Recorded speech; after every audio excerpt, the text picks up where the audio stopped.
here.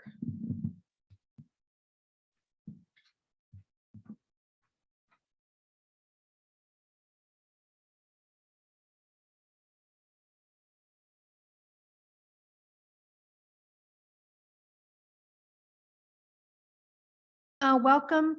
Oh, I've got to turn my. Just a moment. Got to turn my speaker off. I apologize for that. All right, welcome to our Tuesday, April 26th, 2022 special council meeting. We are being held remotely and in person here at City Hall. Under Governor Inslee's Washington Ready Plan, members of the public may attend Liberty Lake City Council meetings in person at City Hall at the address provided above on the agenda or via Zoom at the link provided in the agenda. Members of the public will be allowed to comment in person or via Zoom as described on the last page of the agenda. We are going to start off with the invocation by Councilmember Cargill, followed by the Pledge of Allegiance. Please join us. Our Father in heaven, we thank you very much for the opportunity to come together as a community once again to discuss our community's top issues. Help us, Father, to make the best decision that we possibly can for our community.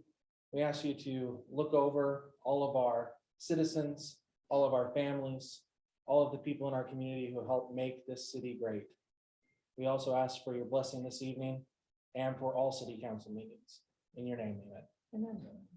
I pledge allegiance to the flag of the United States of America and to the republic for which it stands, one nation under God, indivisible, with liberty and justice for all.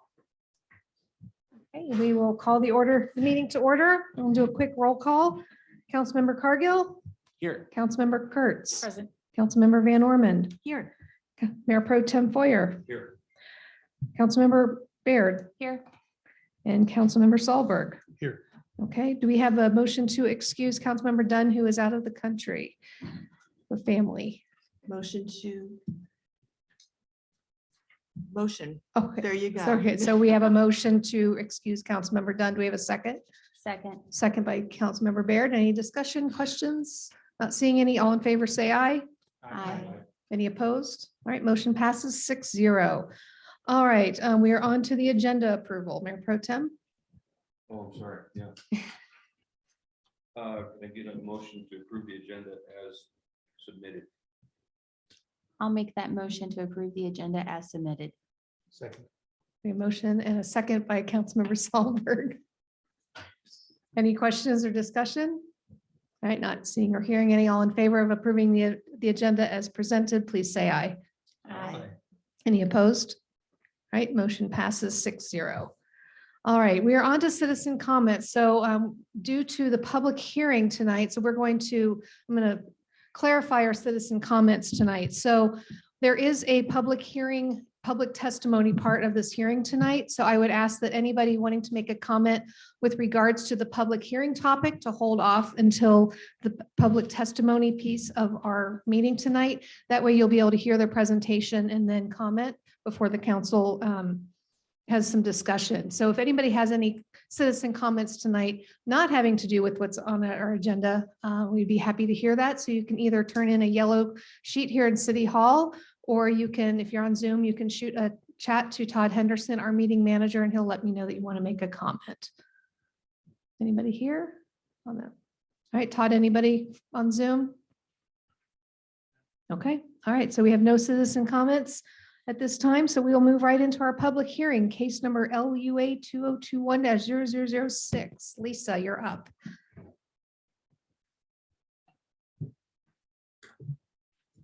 Good evening, Mayor and council members. Can you hear me? Can you hear me now? Yes. Here we go.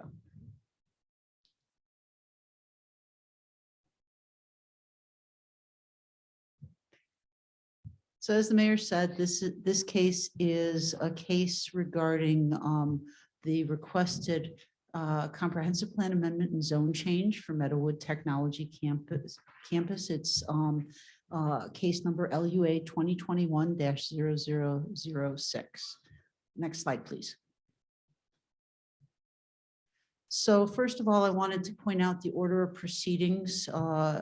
It's important that we go, because this is a quasi judicial hearing, that we have a specific order that we follow. So I'm going to be presenting to you tonight, basically the record on the case to date. And that's important for you to know that record in your deliberations on this case. Following the staff presentation, the applicant will make a presentation. I believe Jim Frank from Greenstone will be the first speaker, and then he also will have Mike Terrell presenting some details on that. Following the applicant's presentation, we'll have public testimony, and then the applicant will be given an opportunity for rebuttal. You will also have an opportunity to ask staff any questions if you have any at that point. Following that, we go into council deliberations. And this is super important. So the comprehensive plan amendment is a legislative action. You must deliberate and make a decision on that piece first before you contemplate the rezoning request, which is quasi judicial. I have laid out for you when you get to council deliberations, there's some findings that staff recommends that you adopt related to the proceedings, that basically the procedural requirements that are tied to this type of a hearing. And then I will also lay out for you the questions, which we'll talk about in during the staff presentation, but we'll circle back because in your deliberations, I'm going to ask that you consider the specific questions that are raised by your code in terms of making a decision related to the comprehensive plan amendment or related to the rezone. And that's so that we can establish a reasoned decision. Your deliberations really form the basis for that reasoned decision. So I will have those up on the screen. I actually have wording for proposed amendments. I'm not saying what you vote, but the wording we'll put up on the screen. You can do something else if you want, absolutely, but it's just guidance for you. Next slide, please. So just an overview of the Meadowood Tech Campus request. They are requesting, as I said, both the comprehensive plan, land use map amendment, and a zone change. The campus itself encompasses nearly 70 acres and is currently zoned I, which is light industrial. The proposed zoning is M2, community center mixed use. And you can see the area of the campus outlined in red on the map on the screen. Next slide, please. So just wanted to share with you, this is actually an image that was submitted by the applicant with their presentation. They estimate that there's a total of about 15 or 16 acres on the campus that remain undeveloped. Those areas that have the potential for development are highlighted in orange. I would also point out that based upon our current development code standards, the Meadowood Tech campus is significantly overparked, i.e. they have way more parking than they actually need for the uses that are contained in there today. Next slide, please. I think it's important to understand the difference in the comp plan designations for light industrial versus community center mixed use. Light industrial is defined, it's a category that's intended for industrial areas that have a special emphasis and attention given to aesthetics, landscaping, and internal and community compatibility. Light industrial areas are comprised of predominantly industrial uses, such as manufacturing, but may also incorporate office and commercial uses that support and complement the industrial area. Community center mixed use, on the other hand, community centers are higher intensity mixed use areas designed to serve 2 or more neighborhoods. Community centers may have a mix of uses, including commercial, civic, light manufacturing, or industrial, office, recreational uses, and residential when associated with the other permitted uses. Again, these are definitions that are straight out of the comprehensive plan. Next slide, please. So There are a myriad of uses that are allowed in the light industrial zone, and I'm highlighting just some of the key uses. So light manufacturing and warehousing and distribution is outright allowed, as are commercial and office space. Some retail and restaurants are allowed on a limited use basis, and specifically when they are directly adjacent to or abutting an outright permitted use in the industrial zone. Residential uses are not allowed. Next slide, please. In the M2 zone, there's really a mix of uses. It's a mixed use zone. So yes, commercial and office are permitted. Neighborhood-oriented commercial, including small retail, restaurants, and coffee shops are outright permitted. Also, residential infill options provide for the ability to do either a vertical mixed use. What that means is you might have a ground floor of commercial with residential up above, as well as multifamily townhomes, multifamily and townhomes as limited uses. Again, all residential in the mixed use zone is a limited use. One of the things that you should be aware of is that schools are an outright permitted use in the M2 zone, which is not the case in light industrial. That includes nursery, elementary, middle, and high school, college, and vocational technical schools. Next slide, please. So one of the things that you should be aware of with a comprehensive plan, map amendment, and zone change, City Code Section 10.4J6 requires that these types of changes be evaluated to determine if the proposed change would significantly affect transportation facilities. And we'll get into those definitions a little bit more later. But as a result of that, we required the applicant, before this was even to move forward to Planning Commission hearing, to create a trip generation and distribution letter. Now, this is important to point out. This is a non-project action. And what that means in SEPA is that we don't know yet what the uses are. So you're looking at the overall action and the comparing the intensity of the uses that would be allowed versus the change in uses that could be allowed in the new zone. And so the applicant did a trip generation and distribution letter looking at the remaining undeveloped land and looking at the potential for up to 250 residential units in lieu of 250,000 square foot of office, which is how the land would likely continue to develop if the zoning remained the same. And 250,000 square feet of additional office generates 272 PM peak hour trips, which is how we measure our transportation impacts. As compared to 250 new dwelling units, which generate only 107 PM peak hour trips. So again, the bottom line is 250 new dwelling units in lieu of 250,000 square foot of office would result in a net reduction in PM peak hour trips based upon the current entitlements for that property. Now, I have to pause here for a second because this is a really important caveat to all this information. What we were looking at is just to see the order of magnitude of impact related to the zoning change.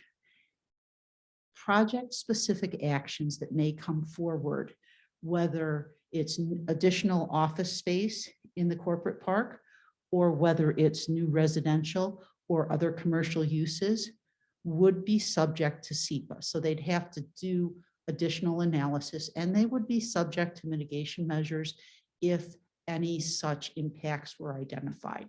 But the way SEPA works is non-project actions are a much higher level, more generic type of analysis.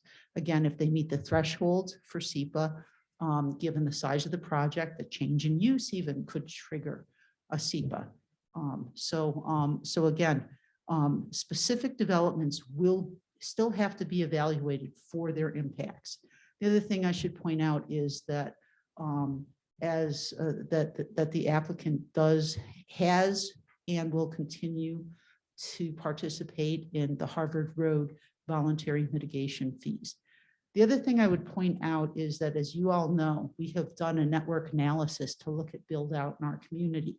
And this is an important context also.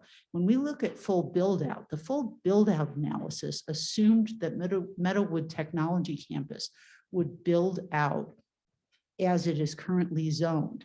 So again, and it remains to be seen what actually might be developed there. But again, we would be looking at each and every such development at the time a development proposal came forward. Next slide, please. So just a procedural overview. Again, as I mentioned, the proposed comprehensive plan land use amendment is legislative. And the Planning Commission made a recommendation to you, and we'll get to what their recommendation was. The proposed zone change is quasi judicial. And so in that case, the hearing examiner considered the Planning Commission's recommendation on the comp plan land use amendment as part of his recommendation. And he makes a recommendation directly to you only related to the zone change piece. You, City Council, make a decision on the comp plan amendment and the zone change. But as I said, because the zoning amendment must be consistent with the comprehensive plan land use map, you must make your decision on the comp plan map first before you consider the zoning amendment. Next slide, please. So in terms of procedural documentation, the list is very long, and I provided it to you in the staff report and in the exhibits that were attached there too. The staff report was relatively small compared to the exhibits, but I want to point you in the direction because we have documented exactly the procedure that is required by law. So you'll see the procedural summary on the staff report on pages 4 and 5. And the application materials for the applicant are included in Exhibit B of the staff report. SEPA documents and procedural notices are included in Exhibit C of the staff report. The Planning Commission recommendation is included in Exhibit G of the staff report, and hearing examiner recommendations are in Exhibit H of the staff report. And it's a lot of papers, and I apologize about that, but it is an important part of the record. The other thing, next slide, please. So as we consider the comprehensive plan amendment and zone change, it's important to look at relevant comprehensive plan goals and policies. And actually the staff report includes a plethora of them, but I'm going to highlight the ones that are probably most significant to the case. Land use goal number 1, provide a healthful, safe, and sustainable urban environment. Housing goal number 1, preserve the character of existing neighborhoods and support high quality new development. Housing goal 2, encourage the availability of affordable housing to all economic segments, promoting a variety of densities and housing types, and encourage the preservation of existing housing stock.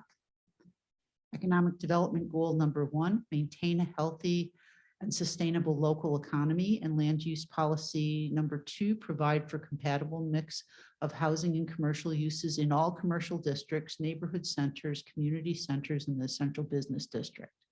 Next slide, please. There's also a policy, and I'm not going to read this all in detail. It is in the staff report, but I think it's really super important that we understand the urban design policy related to the design standards associated with neighborhood centers, community centers, and the central business district. And again, because this is what the applicant is requesting, that the zoning be changed to a community center. And it does say that centers should be compact, nonlinear development to encourage transit, bicycle, and pedestrian travel. And I want to point out that this campus already has a network of walking paths. It's got 5 transit stops within the development already. Aesthetic qualities and compatibility among land uses. within and adjacent to the center should be enhanced through landscaping, building orientation and setbacks, traffic control, and other measures. Again, you already have very much a campus setting here. I think others, routes for pedestrian, auto, bicycle, transit, and truck travel. We do also want to facilitate the safe use of golf carts where appropriate. But some of the amenities that exist on the campus already, there's green space, there are some community meeting spaces. There's actually an amphitheater and a picnic area. So it already has very much a campus feel to it. Next slide, please. Relevant comp plan goals and policies continued. So housing policy number 2, assess the effects of policies and regulations on the affordability of housing, fair housing choice, and examine the need to reduce regulatory barriers, excuse me. Housing policy number 8, to support mobility for those with special needs, locate housing in areas accessible to the public transportation. Economic development policy number 4, continue to support the startup, retention, expansion, and recruitment of businesses. Economic development policy number 5, provide consistent, fair, and timely regulations that are flexible, responsive, and effective.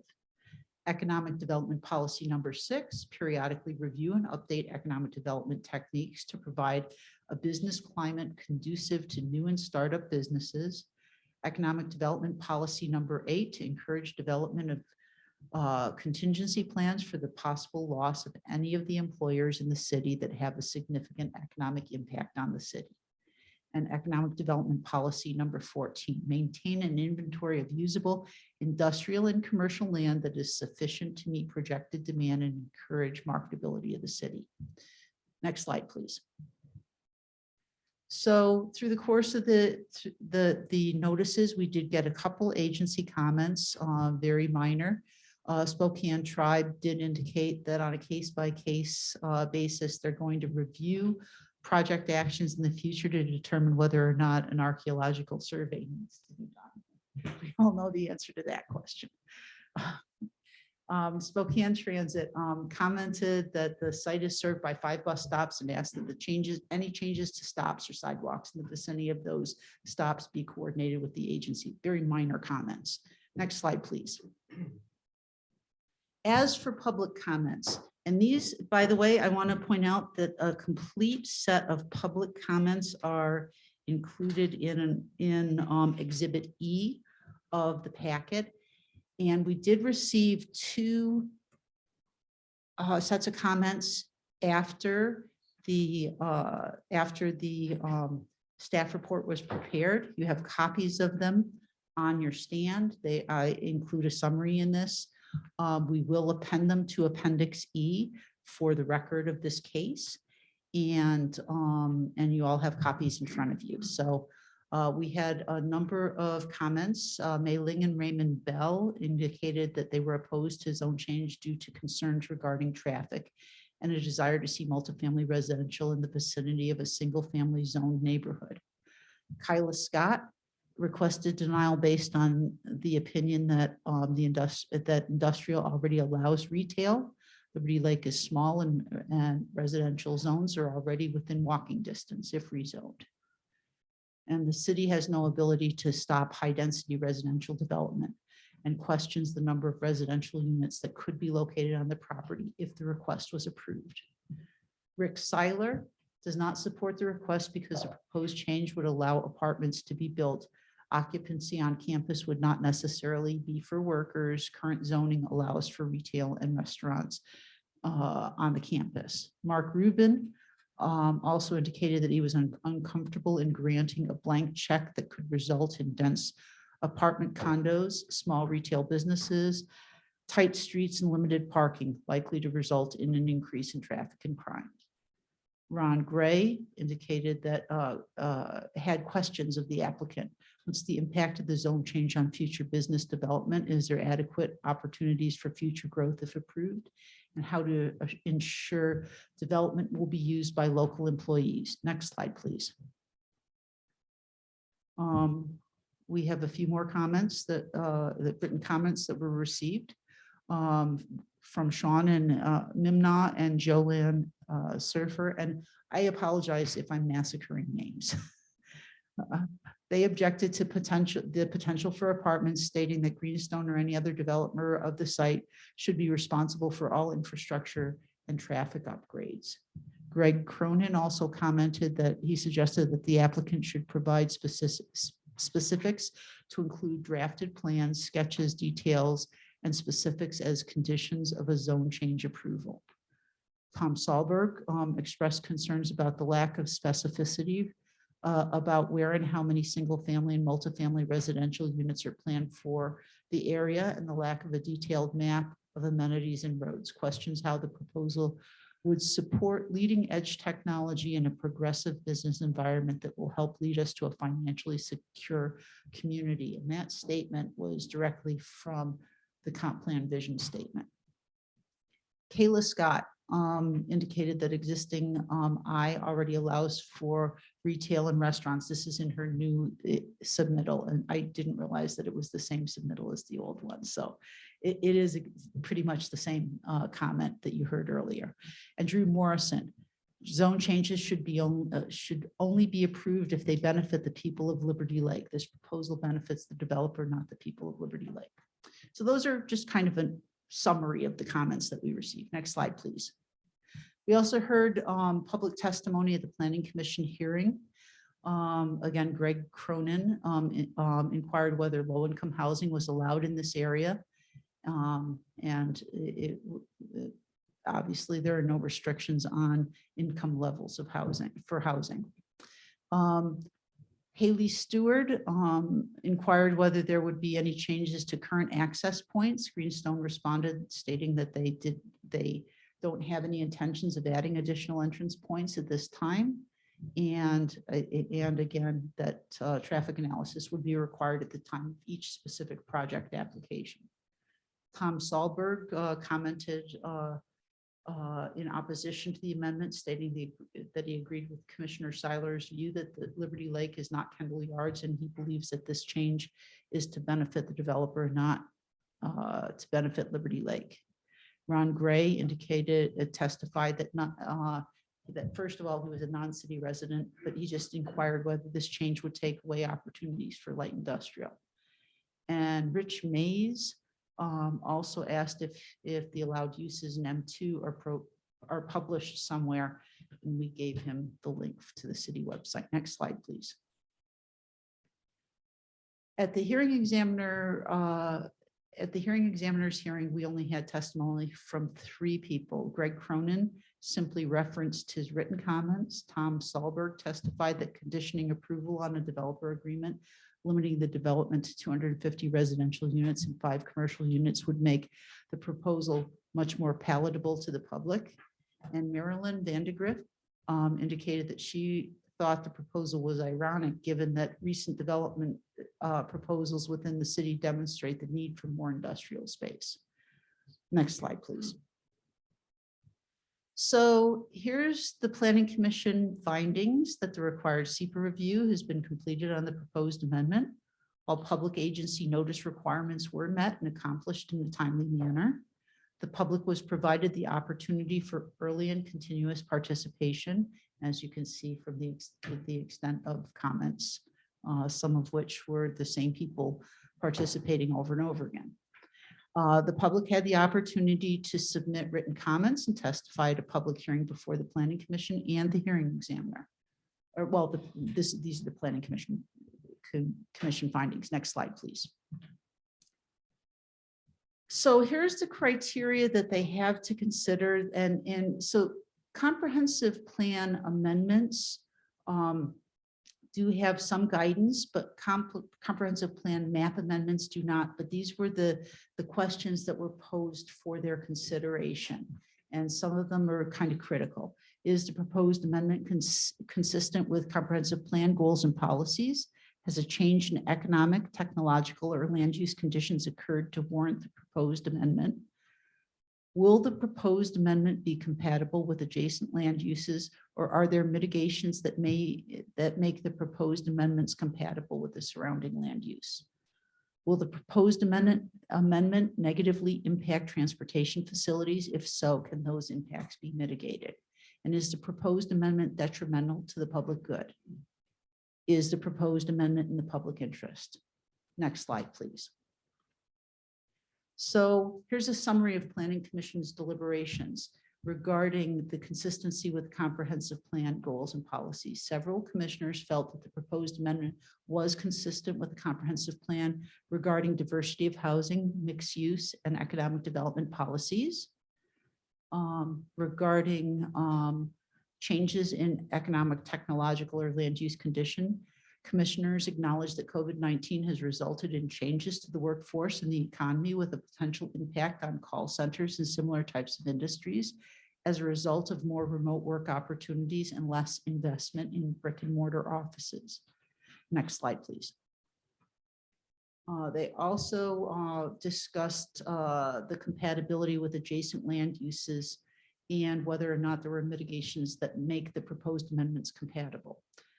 And the commissioners did have a divergence of opinion regarding the compatibility issue with surrounding land uses. Several thought townhomes to be very compatible with the character of Rocky Hill and Stonehill neighborhoods, and that it provides an opportunity for affordable workforce housing.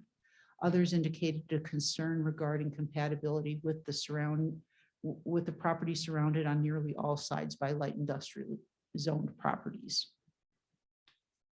They also contemplated whether the proposed amendment negatively impacted transportation facilities. And they generally agreed that based upon the trip generation letter submitted into the record, the proposal would not result in negative impacts to traffic. Next slide, please. So is the proposed amendment detrimental to the public good? Some commissioners indicated that the diversity of housing types and range of affordability was in the public interest, though others questioned whether it was appropriate in this location. Regarding the question on is it in the public interest, several commissioners agreed that various types of housing and additional small neighborhood-centric commercial uses were in the public interest. Others expressed concerns regarding housing in this location and lack of specific information regarding the actual uses to be developed there. Next slide, please. Next slide, please. So the Planning Commission made a recommendation to approve the comprehensive plan land use amendment. I should point out that it was a mixed vote, though it was a 4-3 vote. So it was split. Next slide, please. So when we look at now we're going to shift gears to the zone change for a second. Zone change criteria for consideration. The City Code Development 10-4J4 is specific as to the criteria to look at for a zone change request. And it is explicitly demonstration of compliance with all applicable comprehensive plan policies and map designations. Where the criterion cannot be met, a comprehensive plan amendment shall be a prerequisite to approval, thus the timing for decisions.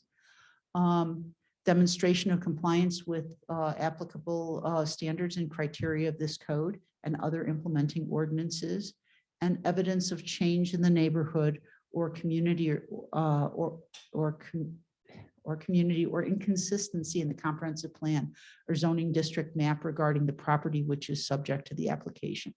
In general, concurrency with planned transportation improvements. So we addressed the issue of concurrency with the trip generation and distribution letter. Next slide, please. So I want to walk you through the hearing examiner's findings and then his conclusions before we get to the recommendation, because I think it's really important to understand how he addressed each of those criteria. So with regard to consistency with the comp plan, so he felt that because they had filed the comp plan map amendment and Planning Commission had recommended it, the approval of that And that will need to be decided before the zone change. He felt that that issue had been addressed as it relates to consistency with the land use map. Proposal facilitates high quality new housing consistent with comp plan housing goal number 1. Proposal promotes a variety of housing types consistent with comp plan goal number 2. Potential housing is located in an area with good transit connectivity consistent with housing policy number 8. Proposed mix of residential and smaller commercial uses is supported by land use policy number 2. The 13.6 acres in the northeast corner of MTC remain undeveloped. Comp Plan Chapter 10 encourages the development of redevelopment of vacant commercial and industrial land. Economic development policies 4, 5, 6, and 8 seem to compel the approval of this proposal. And MTC already has many of the design features and characteristics of a community center. And again, that's a summary of the hearing examiner's findings. Next slide, please.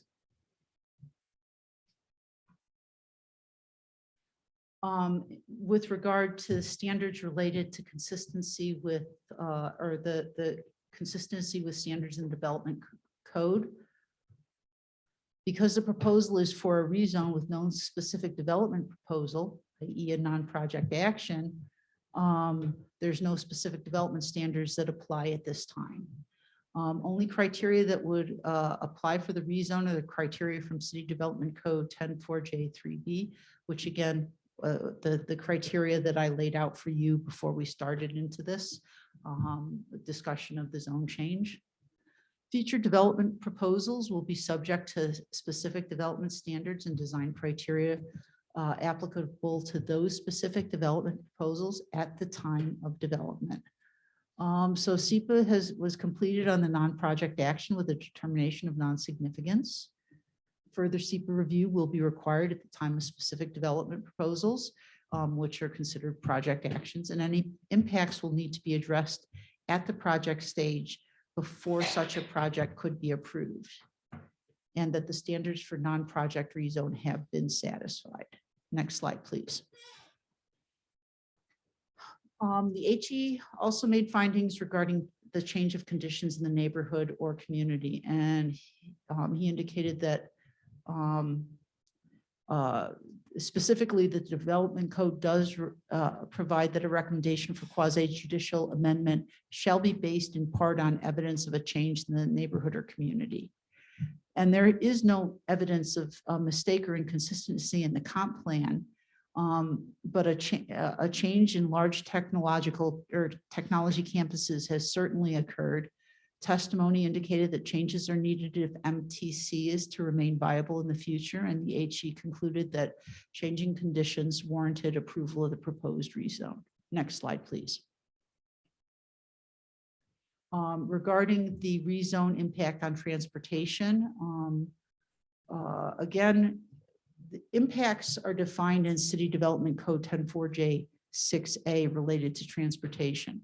And specifically, it's a change in the functional classification or planned transportation facility. The site is surrounded by arterials. That's the highest classification that we have in the city. A change allowing types of or level of land use that are inconsistent with the functional classification transportation facilities serving the development. And again, reducing the level of service below an acceptable level identified in the comp plan and transportation improvement plan. So under the current zoning, development that could occur on the remaining lands within MTC would be more impactful than the uses identified in the rezone application. So therefore, the proposed rezone does not significantly affect a transportation facility. Next slide, please. The hearing examiner also recommended approval despite public comments, and he laid out his logic for that in his findings. Regarding comments regarding traffic impacts, additional development on the site will result in increased traffic. However, he pointed out that potential for additional traffic does not support denial, since no evidence was presented that the existing arterial could not handle the additional traffic. MTC participates in Harvard Road mitigation fees, and any further development must still go through the project level review, which may result in specific project level mitigations. Regarding comments related to insufficient project details, no requirement in development, there is no requirement in development code to submit specific development plans in order to qualify for a rezone. And at the time of specific development proposals, project level review is required. He also cited some case law, Ulick versus City of Bremerton case law. Basically, the bottom line finding is that it's unreasonable to require every rezoning petition to be accompanied by a site plan solely to generate exact environmental consequences and information. So bottom line, next slide, please. The hearing examiner made the following conclusions: that the prerequisite to reclassify the site to the M2 zone had been satisfied by the concurrent application for the comprehensive plan amendment, that the proposed rezone is consistent with standards and criteria set forth in the development code and other applicable implementing ordinances. Proposed rezone is justified by a change of conditions in the neighborhood or community, and the proposed rezone should be approved without imposing additional limitations or remedies because it does not significantly affect a transportation facility. And with that, next slide, please. The hearing examiner pro tem did recommend that City Council approve the proposed zone change from I light industrial to M2 community center mixed use. Next slide, please. Questions for me? I'm sorry, that was a lot of material, but we had a lot of ground to cover. Okay, don't everybody raise their hand at once. Questions, comments? Councilmember Cargill and then Councilmember Van Orman. Thanks, Mayor. Lisa, can you tell me, based on some of the comments and just actually one of the comments that was made at the last city council meeting by one of our citizens, can you put additional requirements on approval? I mean, can you say it's approved contingent on such and such? Yes, absolutely. So the comprehensive plan amendment has to be voted up or down, approved or denied. But the zoning, there is such a thing as conditional zoning, which involves a development agreement. And obviously the developer has to agree to the conditions of that in order for, but that is a possibility. And one of the reasons why we don't have an ordinance on here tonight, and we will have to come back with an ordinance depending upon the outcome of this proceeding, because there is the potential that a requirement for a developer agreement could be made. However, and I want to, the big caveat, however, there should be a nexus between impacts that you're trying to protect against and the conditions that you're proposing. Thank you. Councilmember Van Orman. Hi, Lisa. I am going through all of this. I see that we've got the hearing examiner pro tem, so someone else is stepping in instead of the regular hearing examiner. He's been the hearing examiner pro tem for probably 10 years. Has he really? Okay, so there you go, newbie. Okay. The next thing is I'm seeing. Yeah, really. It's a good question. As long as I've ever known him, he's been there. And then going through all of these written testimonies. Along the same aisle as Councilmember Cargill, when we're looking at an additional proximate, am I correct, 10,000 people? No. Is it 1,000? So it's 900 and something.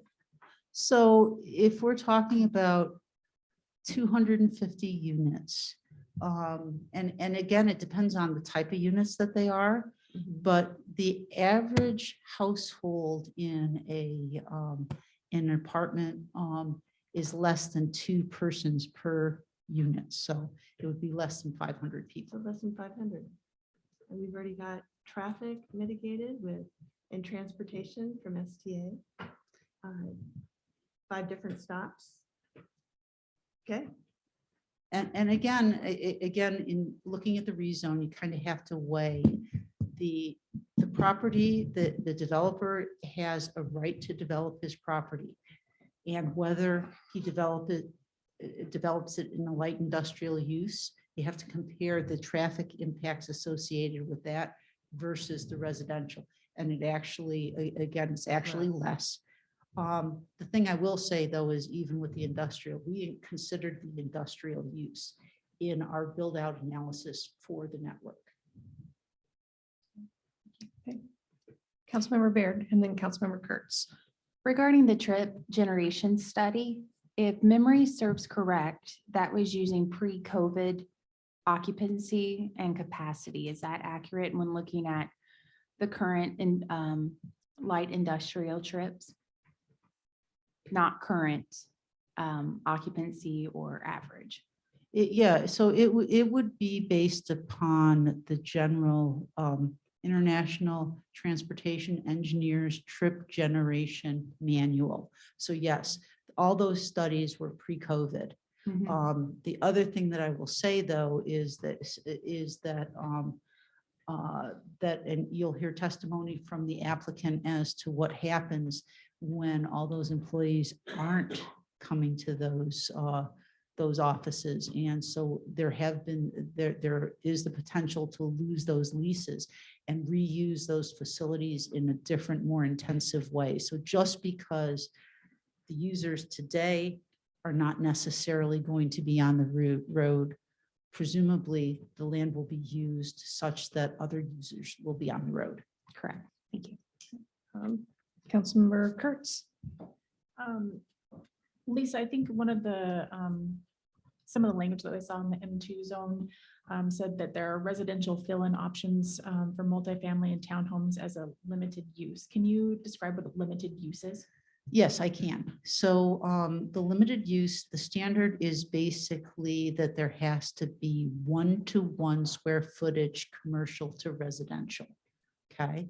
So, and whether that is gross land area or whether that is gross floor square footage, it's not defined.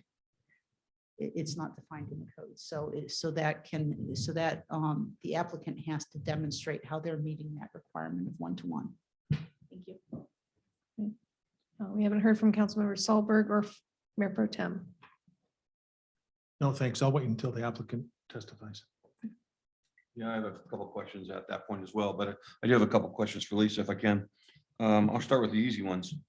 Did the hearing examiner offer any negative impacts? All I see here is positive. So did they offer any negative? Hey, here's something you should consider. I basically just gave you a high level summary. I didn't, to So my no. knowledge, no. As I'm reviewing the public comment, and this is really not a question, but it kind of is a question towards the applicant. And I'm sure he'll address it during his section of the hearing. But was there any public comment in favor of the change? I personally got one phone call. Was there any other comment, public comment in favor that maybe isn't on record tonight yet? Not that I am aware of. I gave you a complete record, a complete summary, and I will say I've been in this business almost 40 years, and only those who are against something come out. Right. I get it. And then my last question is, have we done any kind of a revenue expense correlation between how it stands today versus changing it to M2? Because I'm sure we'll see some revenue increases, but we'll also have some expenses in public safety and such. So have we entertained any of that? We have not, and that is not within the purview of what the code requires us Of to the look at. process? We would, however, I will say this, that those types of considerations could potentially be looked at on a project level basis as part of SEPA. if it was scoped as such. Thank you. All right, does anybody want to go a second time? All right, looks like we're done with this section for council questions. Lisa. Yes, thank you. And now we have the applicant's Great. presentation. Thanks.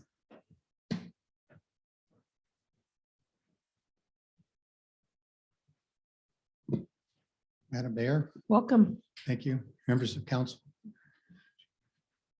I'm kind of semi-retired, so I don't get before you very often anymore. And I'm really not involving myself in the, day-to-day operations of Greenstone, but one of the things that other than a handful of little special projects I like to work on and keep myself busy, is mentoring the team of young people that are kind of running Greenstone now. And one of the things I really talk to them about is, the need to kind of look over the headlights and try to understand where the world's going and how things are changing, and the need to adapt the product that we're producing to the changing needs of the community. And so that covers a lot of different things, from energy efficiency and environmental concerns, parks and open space, to the kind of housing product and the kinds of neighborhood that we create. And you can see some of that just in the, we started off in 1990, I guess, developing Meadowood. And the kind of development that you see in Meadowood on the, call it the south side of the freeway, is really quite different than the kind of development that you see in the River District now. And the nature and scope of things is different. And that's just our attempt to change and adapt to changes that we see happening in the way people want to live, what constitutes a quality, resilient neighborhood. And so, one of the things you see about just looking at land uses, that you'll see that in the 70s and 80s and early 90s, the idea was that we need to separate all of these uses. They need to have their own little district. And so single family houses need to be separated from multifamily houses, and multifamily houses need to be separated from commercial districts, and commercial districts need to be separated from industrial areas. And so a lot of the zoning that you see on the south side of the freeway just reflects that. And the product that you see on the ground reflects that. So the reason that you see these giant multifamily projects that honestly nobody likes, and I don't like them, and I think a lot of what you're seeing, the responses you're getting from the neighborhood, that they don't like them either.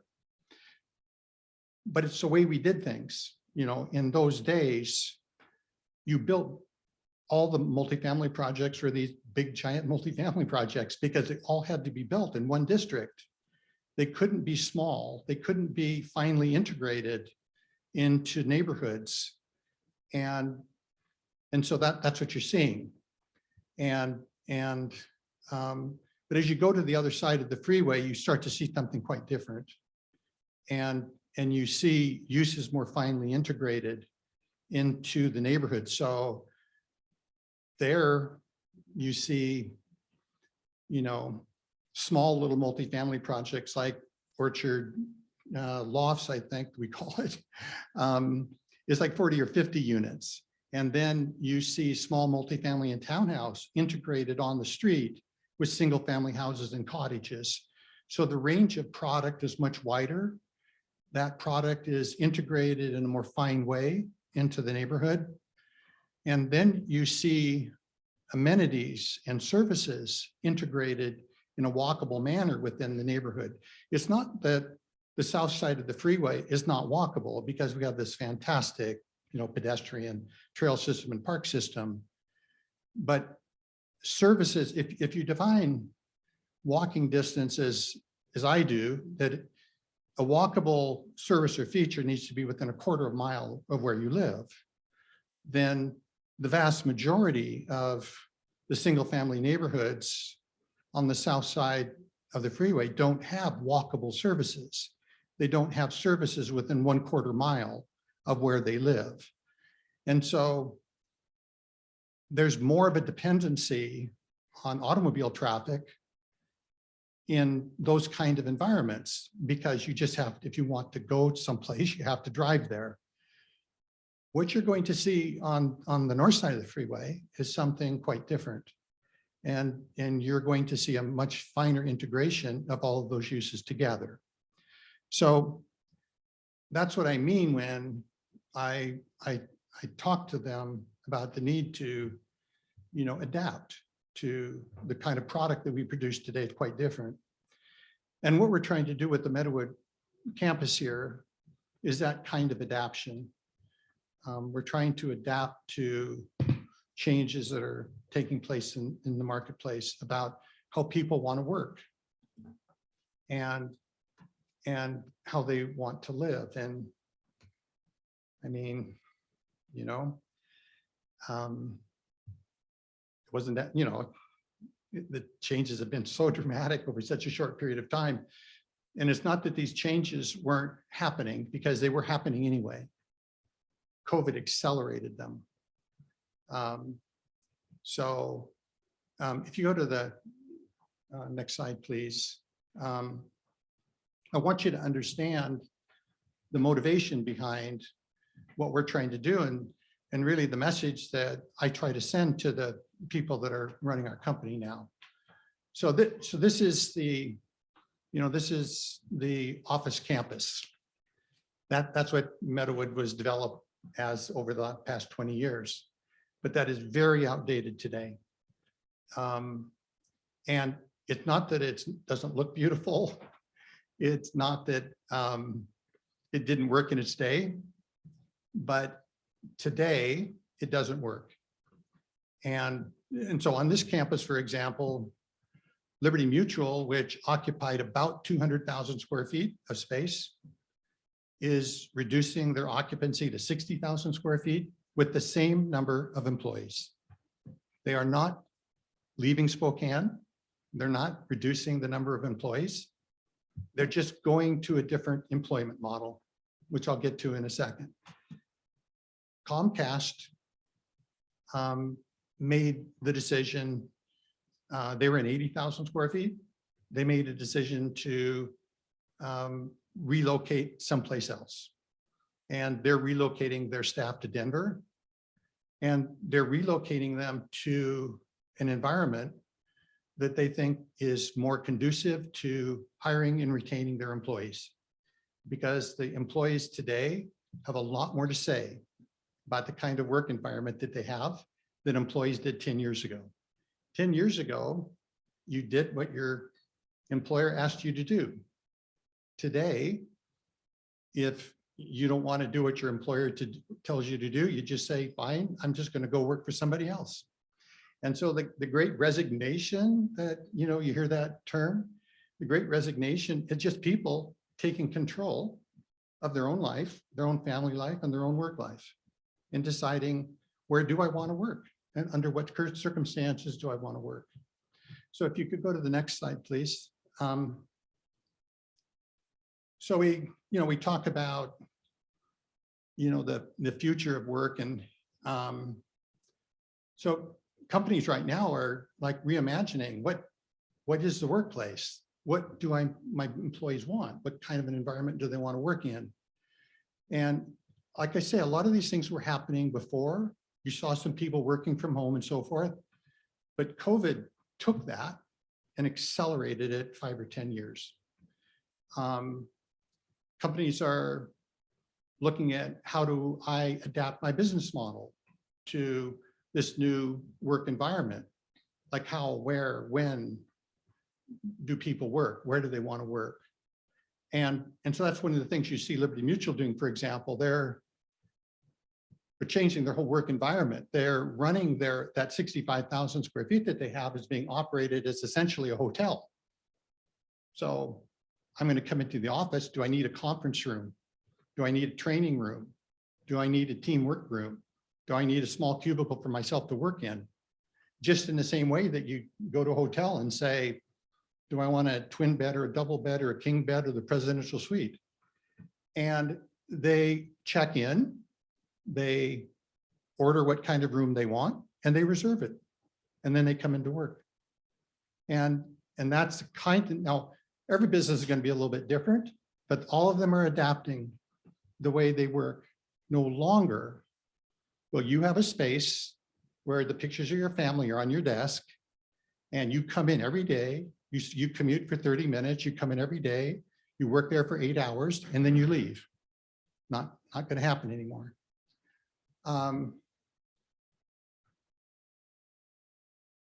Companies are working that, they're realizing that work is not somewhere you go, but it's something you do. So your job is something you do. You're an architect. In the case of Liberty Mutual, you're an insurance adjuster. It's not where you work, it's what you do. And we have to allow you to do that work where you're most comfortable doing it and where you can be most effective doing it. And so companies are focusing on people. They're not focusing on their buildings, but they're focusing on their people, because that's the number one asset that companies have finally realized, is that it is my employees that are most important. And employees understand that they have more say in where and how they work than they ever did before. You could go to the next slide. So in adapting to this new framework, how is work performed and where does it happen? What are the preferences of the workforce and how are people performing? What's the size and location of the future workplace? And we have because we are diversified with a lot of different projects, and we have some suburban projects, we have projects like Kendall Yards, and in Kendall Yards, we're dealing with Premera Insurance, and Premera has their corporate headquarters. Currently, their corporate headquarters is on Sprague Avenue, kind of across from Walmart. They occupy 120,000 square feet. They never, before COVID, had any employees work from home. Nobody from Premera worked from home. The COVID forced them into a situation that their employees are going to work from home. And it worked much more effectively than they ever dreamed. And so they're looking at building, they're under contract with us to build a new building in Kendall Yards. They're building a 45,000 square foot building to replace a 120,000 square foot building. And they're doing it at Kendall Yards because they want an environment where they feel like they can attract their employees and retain their employees. It's the hardest thing to do right now. You can talk to anybody that's running any business. The most important thing is, how am I going to retain my employees and how am I going to attract new employees? And where you work and the kind of work environment that you provide them is extremely important. Next slide, please. So we have an outdated office campus. It's very automobile dependent. It's basically a drive-to use. So you drive to there, you work there, you leave. Its activity level is extremely low. So there's people there from 7 a.m. to 6 p.m. or something. Other than that, it's just a dead place. It's a single-use, large-scale office work environment. There's a shrinking demand for that kind of pre-COVID work environment and locations. The projects, when you really look at them honestly, provide no value to the surrounding neighborhood in which they're located. And you now risk the redevelopment of those spaces, because the one thing that we're certain of is they will not be used for office uses. There is a tremendous glut of office space everywhere. So we have a glut. Okay, we have a glut of 300,000 square feet of office space. It's not that office space is going to disappear on the campus, because we've got 3 buildings that have 60, 60, and 80,000 square feet. So we have 200,000 square feet just in the 3 new buildings. And those are office buildings. So they're going to be used in some form of office. But is any new office going to be developed on that campus? No, not in a generation, not in 20 years will you see any new significant office space created on that campus. So you're left now with 2 choices, because the uses in the light industrial are very limited. If you don't develop it as office space, then you're going to develop it as true light industrial, which means it's going to go to some manufacturing use or it's going to go to a warehousing use. So those are your choices. And when you look at the consequences of that, this is not a good location for warehousing and manufacturing uses, because they're far more intrusive on this neighborhood than any amount of residential would be. And it's not even the volume of traffic, it's the quality of that traffic.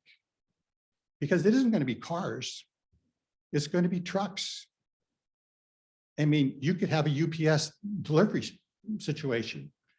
If you've seen on Trent Avenue, for example, you see like 10 new little light industrial buildings on Trent.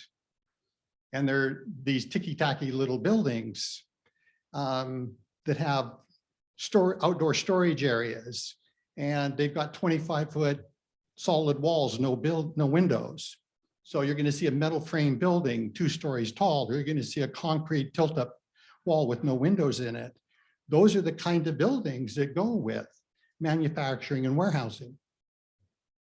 It's like the piece of property next to ours is owned by Huntwood. Huntwood can just expand their cabinet making facilities and their storage and shipping facilities onto that property.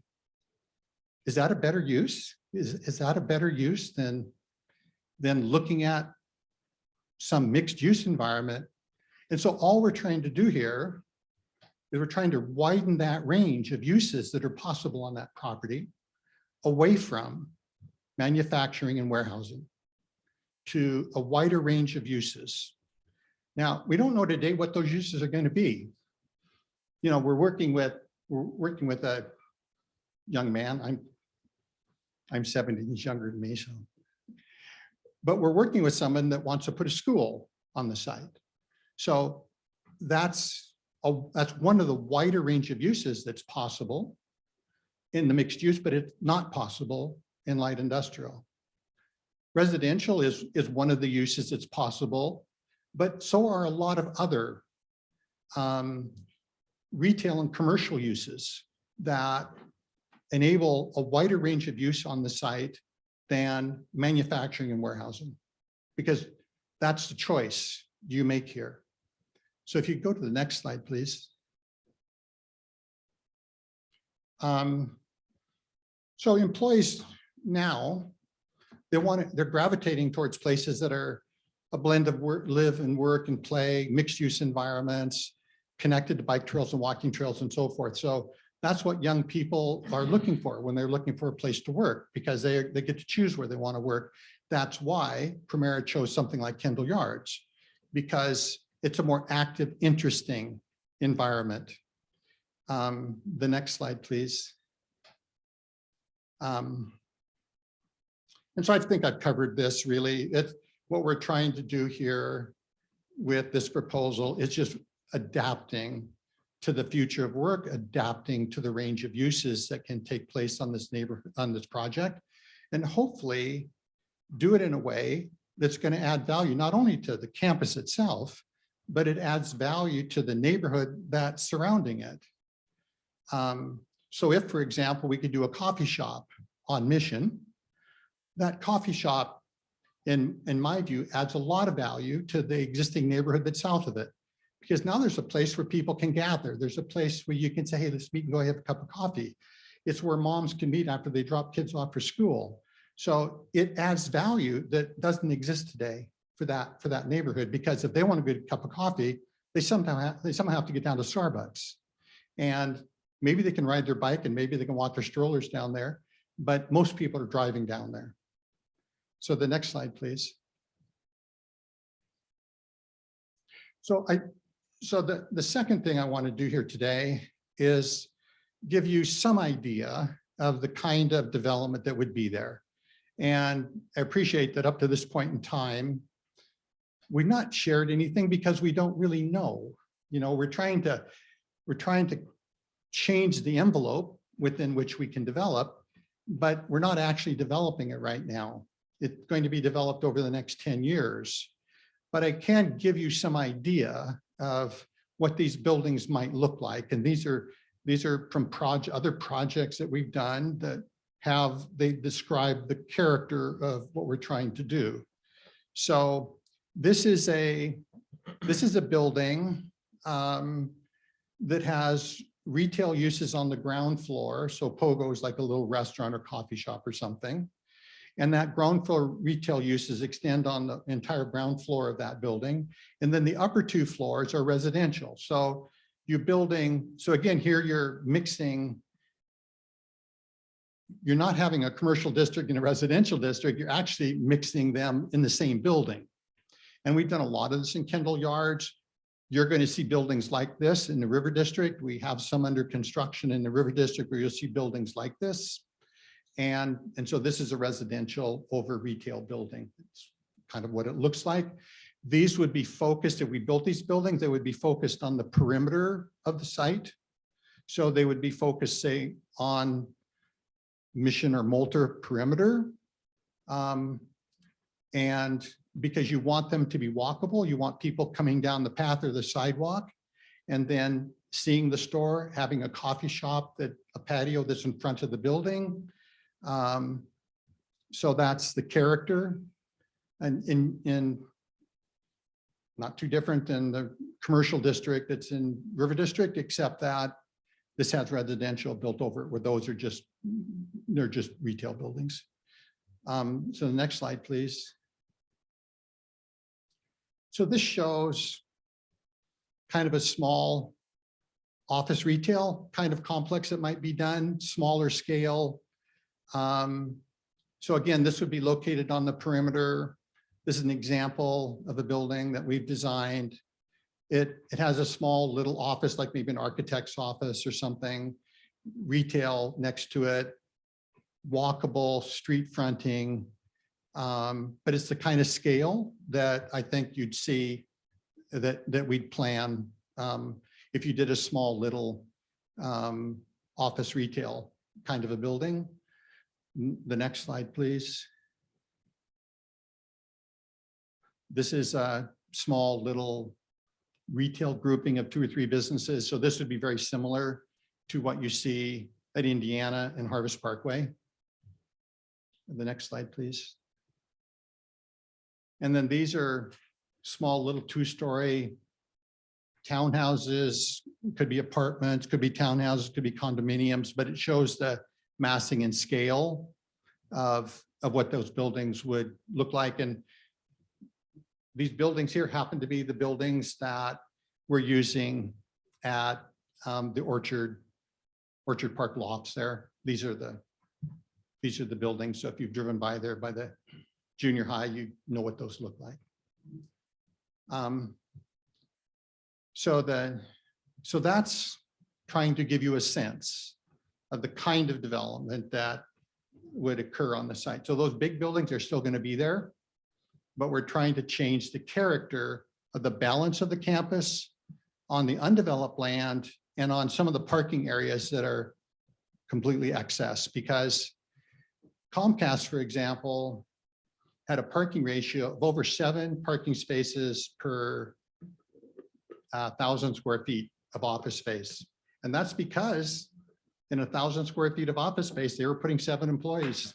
Okay, so they were just putting people in a cubicle, come to work, go to work in your cubicle, say 8 hours and go home. That's not ever happening again. And so you don't need parking ratios that are that high. And so we've restructured the campus so that the parking ratios are they're dropping down to about 5.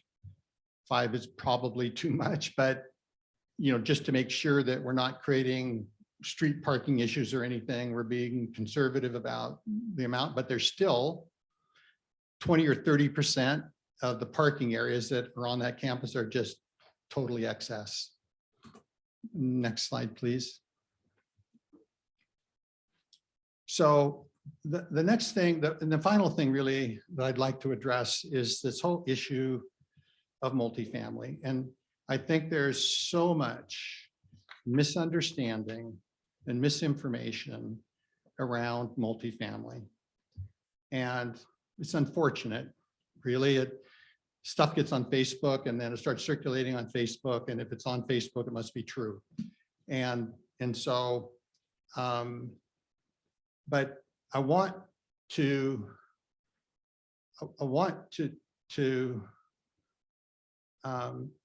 try to create some factual understanding of what this really is and what's really going on. So the first thing I want to talk about is, just like the incomes, like who lives in apartments.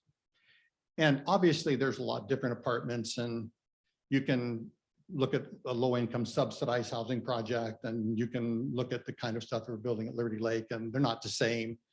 But what I've done here is I've looked at the 644 apartment units that Greenstone owns or manages in Liberty Lake. And so the household income in Spokane County, the median household income, $60,000. That's median household income in Spokane County. Liberty Lake's median income is $96,000, quite a bit higher, obviously, than the county average, but we all know that. We have Legacy Ridge and the estates, and all of our housing is new and so forth. So there's a reason for that. In all of those 644 units, the median family income of the renters is $92,000. Not much different than the median income of people that live in houses. And the Orchard Park and the Courtyard, which are the two new projects, the two newest multifamily projects that we've done, they account for about 250 units. The median family income in those projects is $121,000. We know this because everybody that rents an apartment goes through a credit check. So we get a credit report on every single person that we rent to. The other thing that we do is every single person that we rent to goes through a criminal background check. If they have any criminal history, if they have a felony, they do not rent an apartment. Now, and that's not just us, that's really any large property management company goes through that same process. So if you're a sexual offender, you're not going to be living in one of our apartments because we've done a background check. And if you do, if you have that history, you're not living here. But you know what? If you want to buy a house, nobody's doing a background check. When you sell a house, and this is true of everybody in this room, all you really care about is who's going to give you the most money. You don't ask for a criminal background check when you sell a house. You don't ask for a credit check when you sell a house. All you care about is that they're going to pay you the money at closing. That's it. So the idea that somehow people that live in apartments are like more prone to crime than people that live in single family houses is not true. Not true. When you look at owner occupied households in Spokane County, the owner occupied houses are 63%, in City of Liberty Lake it's 63%. So the amount of multifamily that we have in our community is the same as what you see countywide. Now, those numbers are going to change. That 63% regrettably is going down. And it's going down because people can't afford to buy houses. And if you could have afforded to buy a $400,000 house 2 months ago, you probably can't afford to buy it today because interest rates have gone from 3.25% to 5.25%. And house prices are escalating. So there's just no choice. There are going to be more people renting than people owning because they simply can't afford to buy a house. And it's a serious problem. And if you please go to the next slide, I tried to provide some demographics about like who's renting, who are the people that are actually renting. And again, we get all this information because they're required to provide us all this information when they rent from us. So I went to the Census Bureau and the 2020 census in the city of Liberty Lake, and seniors, 12.5% of the Liberty Lake population is seniors. In our project, in that 644 units, 24% of renters are seniors. And if you include Tratina, it's actually 36% of all of our renters. Now, I left Tratina out of the 24% because Tratina is an age-restricted project. But even when I leave Tratina out of it, you still have 26% of the people that are renters in Liberty Lake are seniors. And this is a long-term trend that's been going on for quite some time. Seniors want to downsize. They don't want so much maintenance. They want to cash their money out of their house, put it in the bank account, travel to Arizona in the winter, feel free to turn the key and leave. So 25% of the people that live in apartments are seniors. 25% are single females. And their reason for renting are very similar to seniors. They feel safer in an apartment environment than they do owning a house. And I can't tell you how many single women I've talked to about this, that when they live in a single family home, they don't feel secure because there's this big yard around and people can like walk around their house, go into their backyard, look in their windows.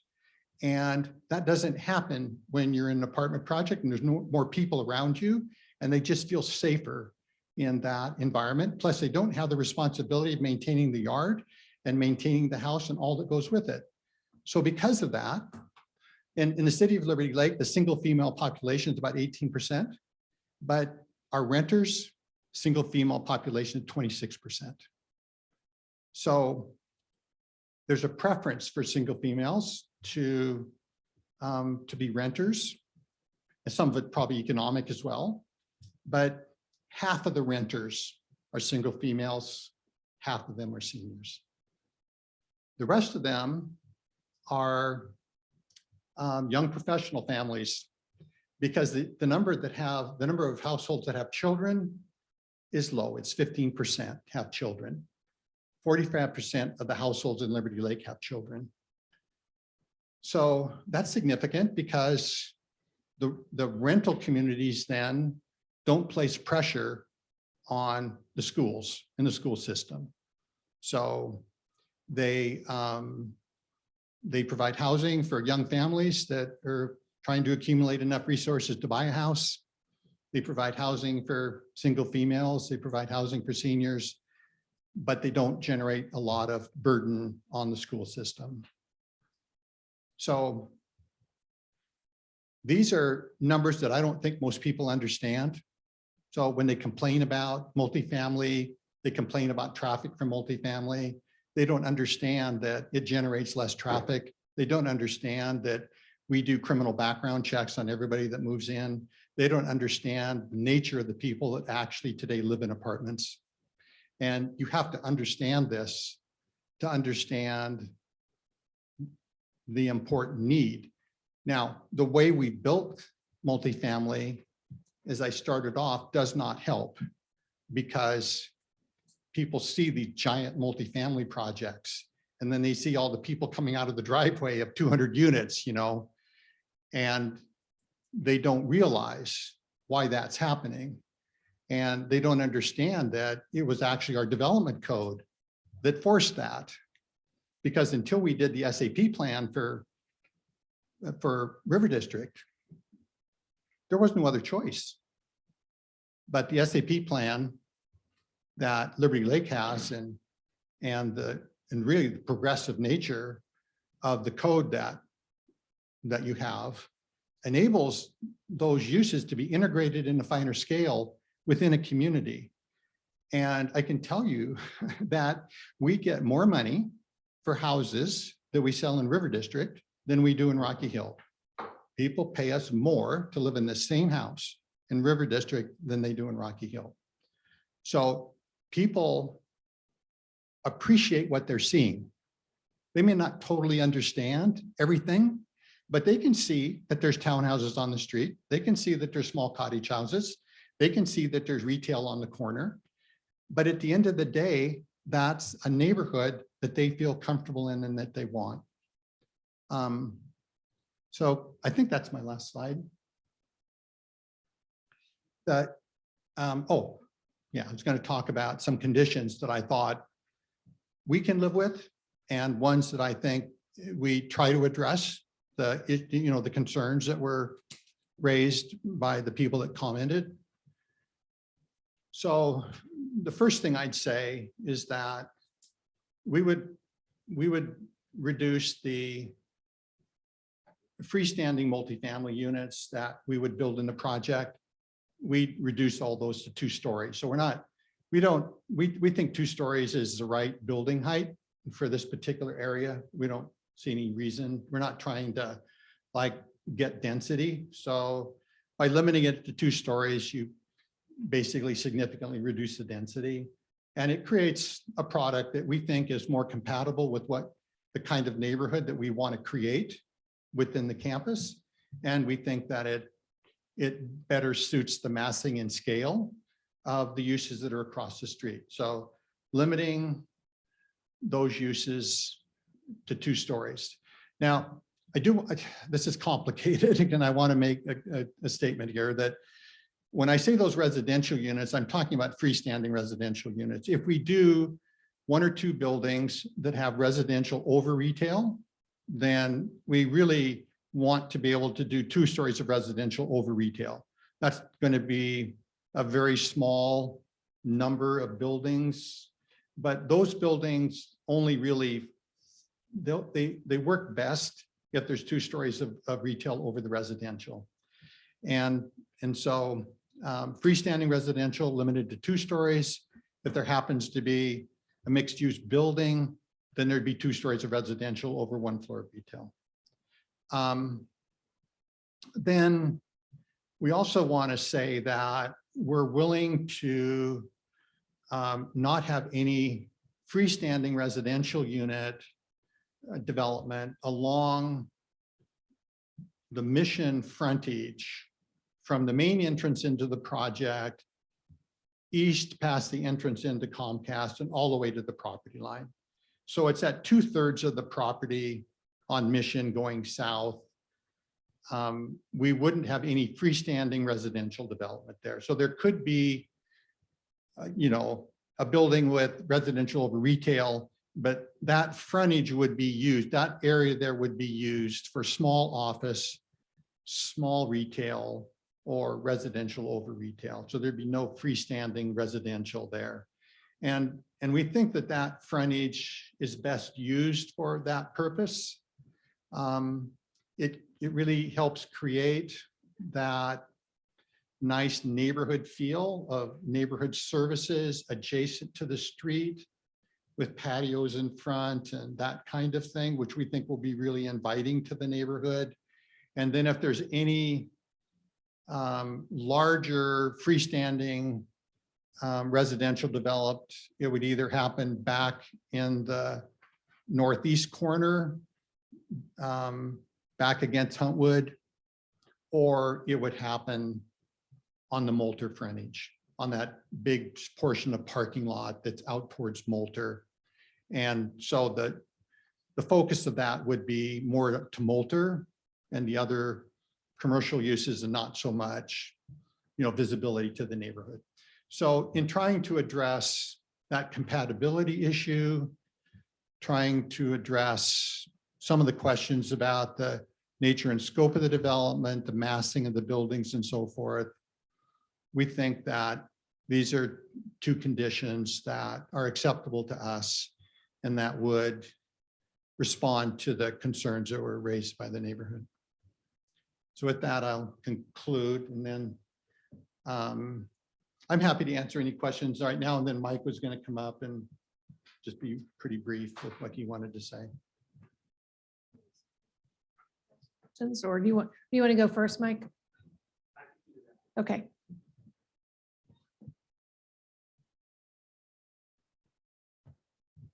Thank you, Mayor, members of the council. Finding my slides. So I have quite a few slides, and I reiterate some of the things that Lisa did in her excellent presentation. I've seen her presentation now 3 or 4 times. She's seen my presentation 3 or 4 times, and so I'll try and go through it and give you the context. Jim did an excellent job framing the why. I'm going to go through and go through the mechanics of really how we got to choosing a mixed-use zone as a proposal. So next slide. So the context is former Hewlett-Packard Agilent facility. For those of you who have been around the community or looked at the history of the community, Hewlett-Packard transitioned to Agilent. Agilent left town, left the 250,000 square foot original building empty. There was nothing else on site, so that portion of light industrial had no activity for a number of years. That 69 acres now includes the 4 buildings, basically. Meadowood 1, which was the original HP Agilent building at 250,000 square feet. Meadowood 3 at 60, Meadowood 4 at 80, and Meadowood 6 at 60. And why there isn't a 2? Because there's a spot out there someplace for it. Current zoning, as everybody's mentioned, is light industrial. There is on-site dining or in some fashion meeting space, outdoor event space. There's quite a bit of open space and trails, as Lisa mentioned in her presentation as well. It was built as an HP kind of signature flagship campus. There were footings for 3 other buildings poured at the same time as the original building was. Those had to be removed for the buildings that have been built recently. So it was a campus in the era of the 80s, 70s and 80s industrial campuses, which has changed significantly. Next slide. So one of the things we want to say is what you get out of a light industrial use is really what was, because you have to go back to the original zoning and the why for the zoning for light industrial in this location, because it was a Hewlett-Packard Agilent facility. And when the city was incorporated, those zones were kept in place. But the city also, through as on the process of incorporation, had the foresight to create a couple of 3 different zones of mixed use, one of which is the mixed use zone that we're suggesting that to transition to. But in context of what is available and what can happen in a light industrial site is churches, hospitals, auto parts repair, RV sales and maintenance, athletic clubs, sports facilities, building supply, commercial nursery, winery, specialized school, manufacturing, welding shops, cabinet manufacturing like Huntwood, research labs, warehouse, freight, wholesale and wholesale distribution facilities. So those are the opportunities that are available for the development of this site, including office, which Jim noted is not going to happen anymore.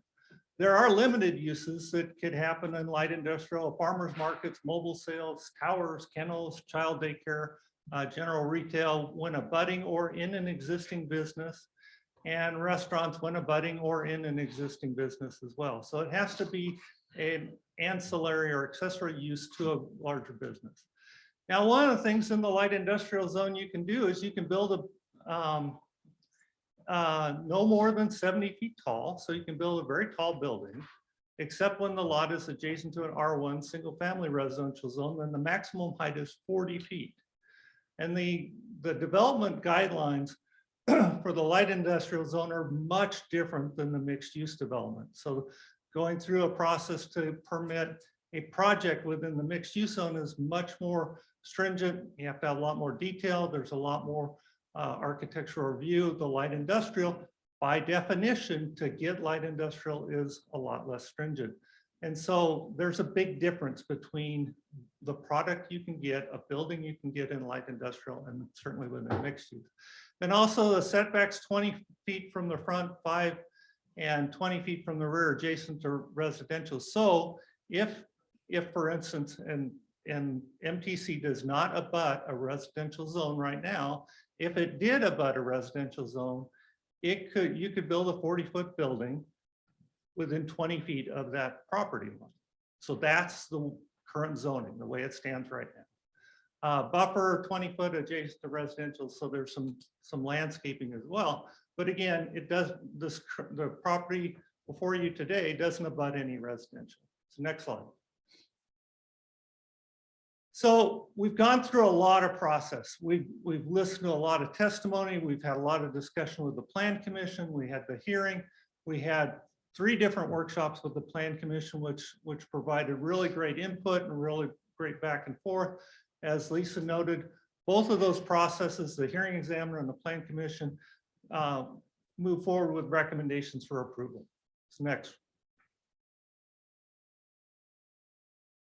So again, just to give you context again, it's been a long night and it's going to probably get longer. Huntwood is in the middle at the top. The Huntwood property wraps around between MTC and Rocky Hill to the east. And then the zoning, just to keep in context, residential zoning on the south side of Mission and east of Moulter. On the corner where the athletic club is, that's a mixed use zone as well. And then commercial on the west across Moulter, and then residential in Rocky Hill. So there's this island of light industrial within quite a few other less intensive zones. So next slide.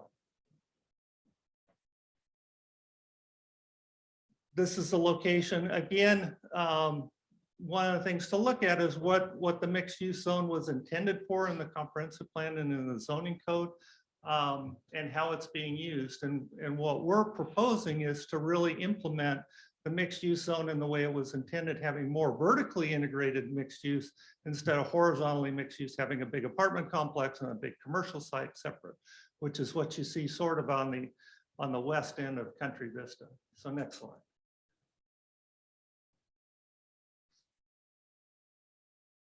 So going to quickly go through, you guys have all seen what the campus is. Next slide.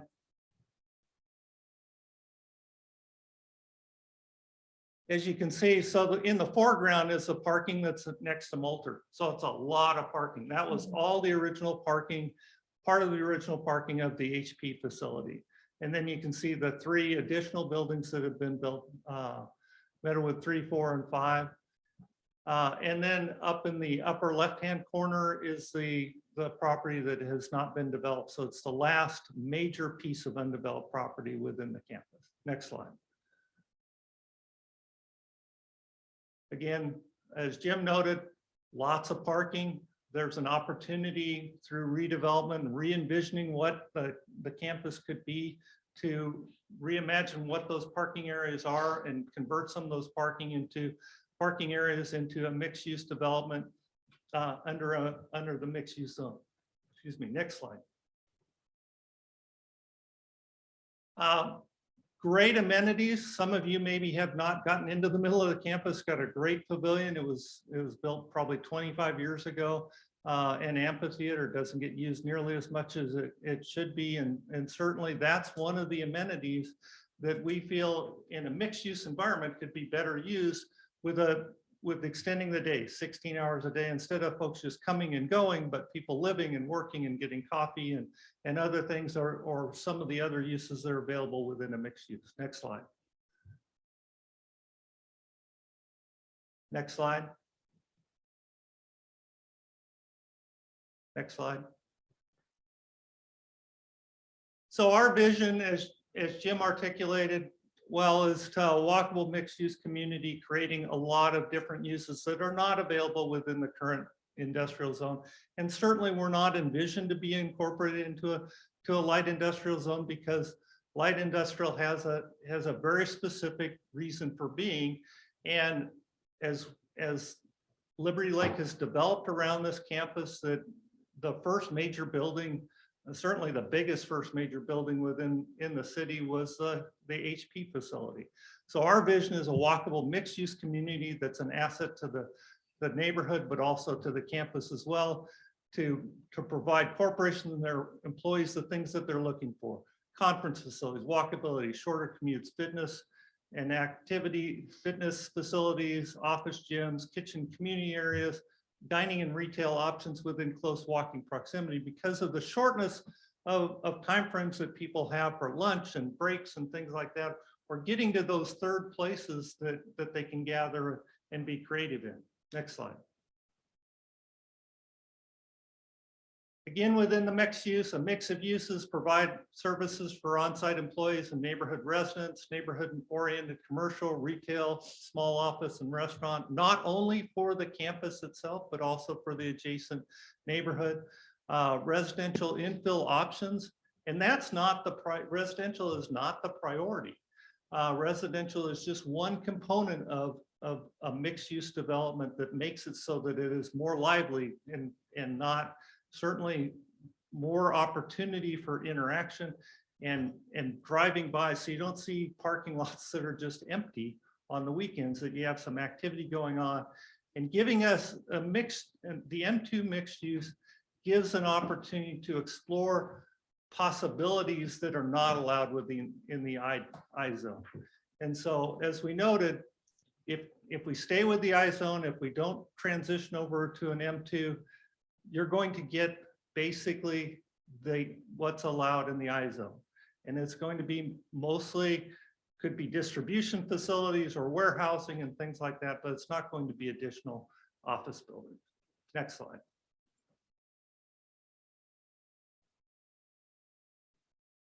Restaurants, cafes, delis, ice cream parlors that are not allowed in the I zone unless it's part of an existing business. Next.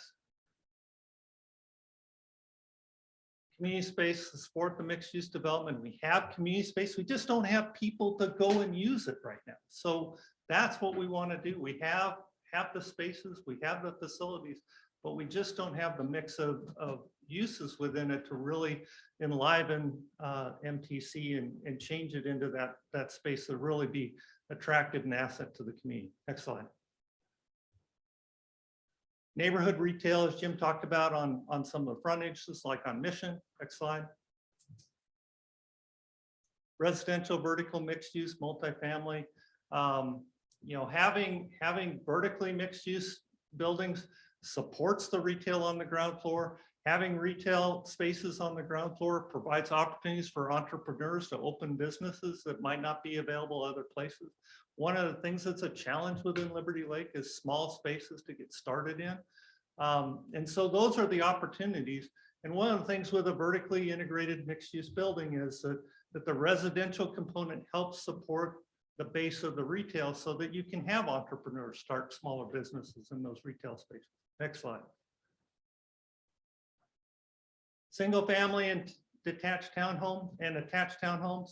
Again, we don't know what the possibilities are, and certainly there's a lot of options, but that's one of the things that the M2 gives you, is a lot of opportunity to explore those options and redeveloping this site.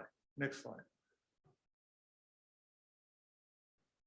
So Lisa covered this in detail about the traffic. The transition to the M2 is going to reduce the traffic over what we would have, and certainly the quality of traffic over warehousing and distribution centers would be completely different with the mixed use zone, and certainly with the types of uses we're looking within the mixed use zone.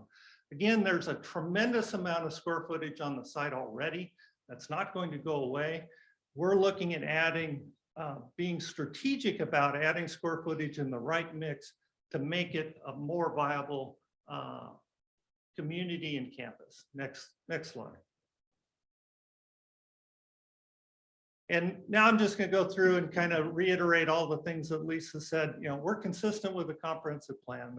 The proposed change, the land use map for the city of Liberty Lake is consistent with promoting a variety of housing types, densities, community center, mixed use, commercial uses, permitted outright, so we can investigate those options, move forward.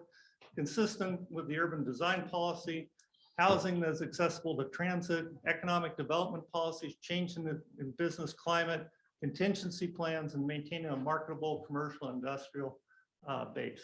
Next slide.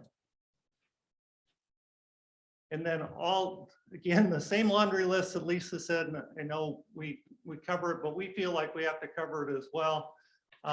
Encouraging housing opportunities, providing a healthful, safe, and sustainable urban environment. We feel that the best way to have a healthy, sustainable urban environment is to have a mix of uses in close proximity.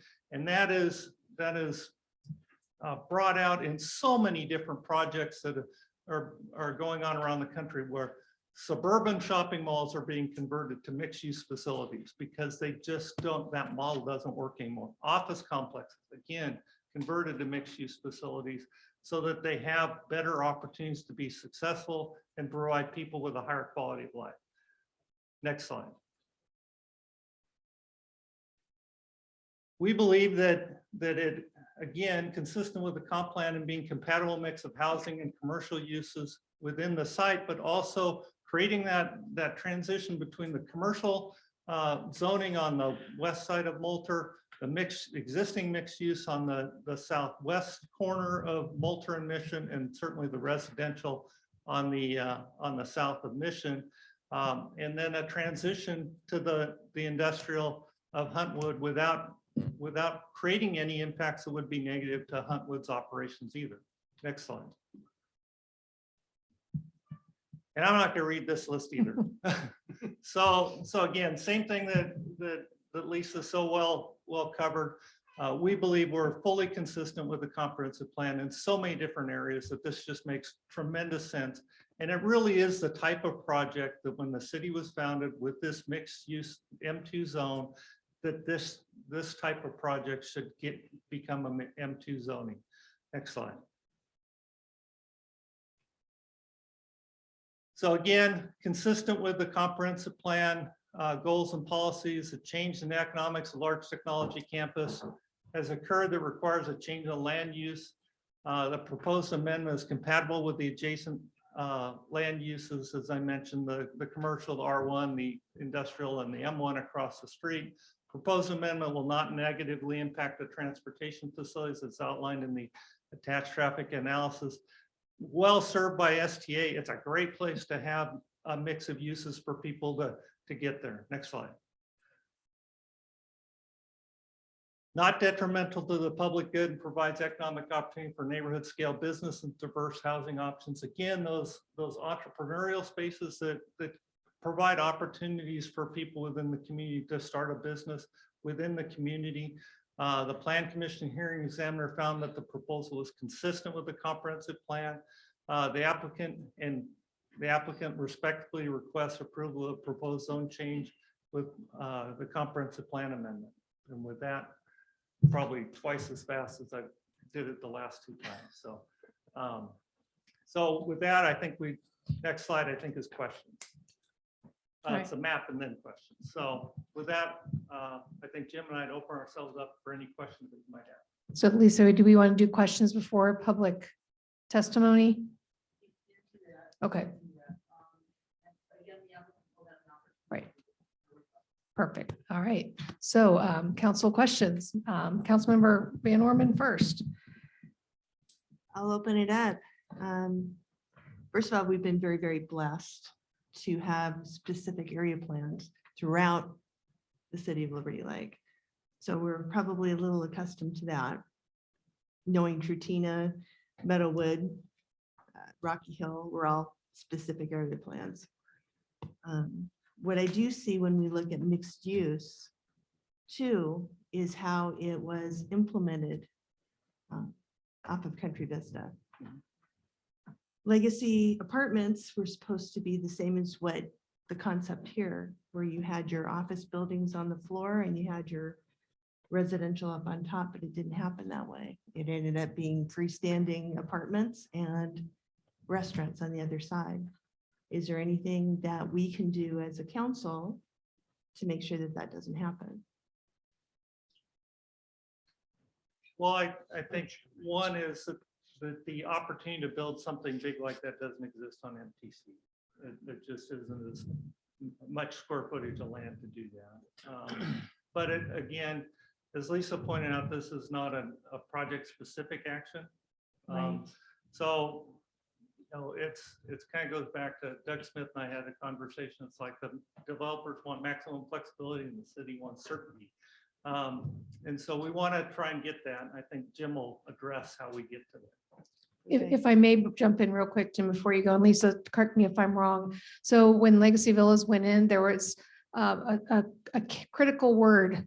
It said should versus shall. Correct. And so we put a moratorium on and we corrected that. So it's the attention to detail that we need to have. Thank you. Sorry, go ahead, Jim. Well, and I think the other fundamental problem was that, there was an intent to connect the commercial square footage to the residential square footage. But it didn't end up happening on the same property, which it should have. So the idea initially was that if you have 10 acres and on your 10 acres that you're developing, you have 50,000 square feet of commercial space, but then you can have 50 residential units. You would have integrated that residential within your commercial development. So that didn't happen. What happened is some commercial development got approved, like Home Depot and the rest of that commercial development. And then instead of encouraging the mixed use on the remaining parcels, they simply used the square footage on Home Depot to authorize residential across the street. Now, that never was the intent. I think the intent was that it be on the same parcel. So if that's your intent and that's what you want, then you just need to say that. And I don't think it said that clearly. So that's. I think that's changed, right? Yes. Yeah. And that's changed now. Oh, okay, well, that's a whole nother discussion. Yeah, Okay. it is. Let's take the questions. Yep. Any next? No other questions? Councilmember Cargill? I was gonna wait, but. Okay, no, you're fine. Thanks, guys, for the presentation. I want to throw out something to you just to get your response and reaction to it. Again, that was brought up at the last meeting, and I thought it was kind of an interesting idea. At the last meeting, we got a presentation that the library in Liberty Lake is not sufficient. The size of the library is not sufficient. So one of the public comments that was made at the end of that meeting is, what if there was a way to get the library into this new MTC area, to find a space there? And one of the slides that you had, actually several of the slides that you had talked about community space. Can you just respond to that idea? I mean, it'd be fantastic. I mean, obviously the library needs to, there's a lot of factors going into where you want to locate a library, and I don't want to, prejudice any of that discussion, because there's obviously a lot of really nice locations where it could be located. But if you're just asking me, would we welcome a library on the site? Well, sure, we would. And we'd be happy to work with the city on locating a library on the property, because it's a kind of thing that helps create that sense of community. It brings people there all hours. Libraries are really changing. Like what we used to think of libraries, they're changing. They're becoming more community centers and they're not so much a place where you have 30,000 books, because you can, as my wife does, she just downloads a book online, so all of that's changing too. But anyway, that's the kind of use that we'd want to be open to, those kinds of wider range of uses. Great. I think we had Mayor Pro Tem and then Councilmember Baird. Thank you, Mayor. Just a couple questions. I'd like to follow up on what Wendy just said. You said, if I want to make sure I quote you correctly, you said just ask us or request it, or how did you say that? The response you gave in regards to the scenario that happened over by. Well, Home it Depot. didn't happen on the same property. On the same parcel. So your so comment like- was just request that it be on the same. I want to clarify what you meant there. Well, like we own 75 acres there. So if we're going to mixed use, then the mixed use has to be on the property that we're developing. Now, I can't take credit for Huntwood because Huntwood has 200,000 square feet of commercial space, so that's going to allow me to have 200 residential units. That wasn't the idea. I don't believe I was around, maybe I'm one of the few people who was around when all of this was discussed initially. And the idea of trying to ensure that the mixed use zones were actually mixed use and that mixed use happened at a fine scale. All that really happened, I'm just going to say that the ordinance were not drafted clearly enough, because what you ended up with is what you always had. You ended up with a commercial district and a multifamily district. You didn't end up with actual mixed use because it wasn't integrated on the same site. It wasn't integrated at a fine scale. So you'd have to look at your development code. You do have to understand what it is you want. And then you have to ask Lisa, how do you write the code to give us the kind of development that we're looking for? Fair enough. I understand better. A couple other questions if I can. Can we go to Councilmember Baird and then back? I'll defer. Are you sure? Okay, go ahead. So one of the questions on our citizen comments was, what if the developer sells the land after the zone change? So I have a follow-up question to that. So maybe we can clear the air on that one. What is the long-term goal, ownership goals of the property? We don't sell very much. I know that, but I just want. We not just for developed, me, but for- we developed to hold it and build it out. It doesn't mean that there isn't going to be a building sold or not. For example, with Luke and the school that he'd like to develop, we've agreed with him that we'd sell him the building because economically, he's trying to develop a school and he needs to be able to do that in an economic way as possible. And so for him to own the building, it's an advantage to him and his school. And he also has the potential to generate some revenue. So he's not going to use 200,000 square feet for the school. So maybe he has 75,000 square feet that he can use for office use. And that generates some income that can help him support the school. And the same thing with the vacant land. Some of the vacant land he's going to want for play fields and so forth.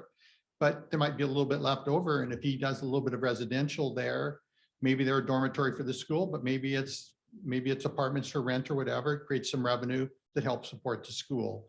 So we are open to selling land when the circumstances are right, but we're not going to compromise we're going to follow through on the vision that we have for the development of the property. When it's done, it's possible that some buildings could be sold. But it will all be done under the same master plan that we have. So there's no intentions to just sell raw land and go do what you want on M2. No. Thank you. A couple other questions if I can. Can you help me understand a little bit of what you anticipate the ratio of rental versus homeownership would be on the residential? Well, obviously some of it the rental is going to be for Yeah. purposes. Are you planning to have any home ownership at all? we'd like to do, honestly, we'd like to do like condominiums, but the state law in the state of Washington makes it almost impossible to develop condominiums. They changed the condominium law in 2009. There used to be a lot of condominiums developed in Spokane, actually in Liberty Lake. There's condominiums in some of the very first units developed in Liberty Lake were condominiums. But since 2009, in Spokane County, in all of Spokane County, virtually no condominiums have been developed since they modified the law in 2009. They made it virtually impossible to develop condominiums. Even in places like Kendall Yards. We've wanted to develop condominiums in Kendall Yards, we simply can't. I've worked for 3 years with Senator Padden and other legislators to try to get the condominium law modified in some ways, but it's been fruitless. I don't know if there's any trial lawyers around here, but the trial lawyers have just made it just virtually impossible. And so if you're doing density, if you're doing like a single family home, fine, you can have home ownership. If you're doing a townhouse, fine, you can have home ownership. But if you're trying to do any density above a townhouse, it ends up having to be rental. Now, you do have the option, and it's really probably the approach that we're taking. We're taking this at Kendall Yards for sure, is that we're developing projects with the intent of converting them after 5 years. So they'll be rental for the first 5 years, and then after 5 years, we'll convert them to condos. And then you avoid all of the problems created by the state statute. But that's the situation that we're forced into by state law. Thank you for that answer. One last question, if I may. Is there a goal to repurpose the big building? Yes, yes. I mean, it's a huge building. I've been in it, and Yeah, if I you're not mean, familiar with it, you get lost easy. yeah. I mean, yes. You know, it was originally a manufacturing facility, and then it got converted to office space, and so there are lots of nooks and crannies. But I think you know, if our transaction with Liberty Lake Academy goes through, then a big portion of that building will be repurposed to the school. And then some of it will be repurposed, probably most of the balance of it to office space and maybe some light industrial uses. As far as the other buildings go, I don't believe there's a market for single purpose 60,000 square foot users anymore. So we do see those buildings being repurposed to smaller tenants. So multiple small tenants rather than one large tenant. And the Comcast building, if you haven't been through the Comcast building, I mean, the finishes and the work that they did on the inside of that building are really beautiful. And that building can be easily converted to, you know, spaces as small as 3,000 or 4,000 square feet. So we do think that that's where there might be some 10,000 square foot users. There might be 1 or 2 20,000 square foot users, but we think most of them are going to be, you know, 5,000 square foot users or smaller. The changes in the office market that I talked about earlier, it's not just the Liberty Mutuals and Comcast and Premiers of the world.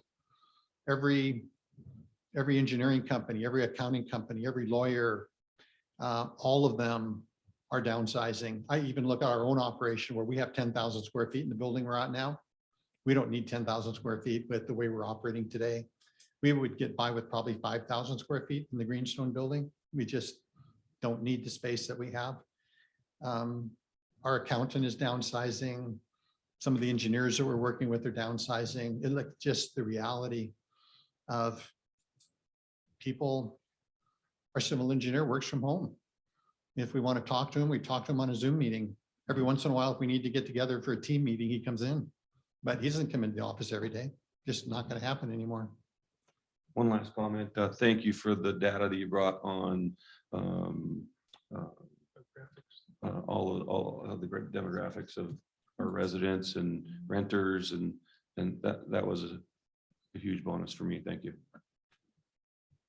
Councilmember Baird. I have to echo what Mayor Pro Tem said. I've lived in Liberty Lake for 7 years and been a renter all 7 years. And it kind of is one of those pet peeves when renters are maligned, especially, you know, those of us who chose to live in an apartment. So I really appreciate you correcting that misinformation that gets widely publicized. My question might be better directed toward Lisa, so feel free to weigh in. But I know on Michael's slide, he indicated that with light industrial, one of the authorized uses is a specialized school. So can Lisa, maybe can you differentiate what a specialized school is under light industrial versus what it would expand to if it moves to mixed use? Yeah, so in light industrial, a VOTEC school for high school students or like a junior college or college campus would be allowed, but other types of uses would, other types of schools would not. So no nursery, elementary, middle school, and high school, again, only in the limited context of a vocational school. Thank you. All right, any other council members have any questions before we move to, I think, public testimony is next, correct? All right, so if there's no other questions, we will open for public testimony. Do I need to note the time, Sean? Or not? No, I don't think so. Okay. In the context of the. Great. All right. So we're getting ready for public testimony. So just a reminder, if there's anybody here in chambers who would like to speak, if you could fill out a yellow form on the entry table and get it to Lisa. That way we have your contact information and how to reach you if we have any information to provide. If anybody on Zoom would like to speak, and I know I have at least one person in the queue, just shoot a note to Todd Henderson in the chat. Remember, you will be limited to 3 minutes, so keep an eye on your timer, and we will be opening for public comment. So I do know that Tim Olson had noted on Zoom that he wanted to make a comment. So Tim, you are up.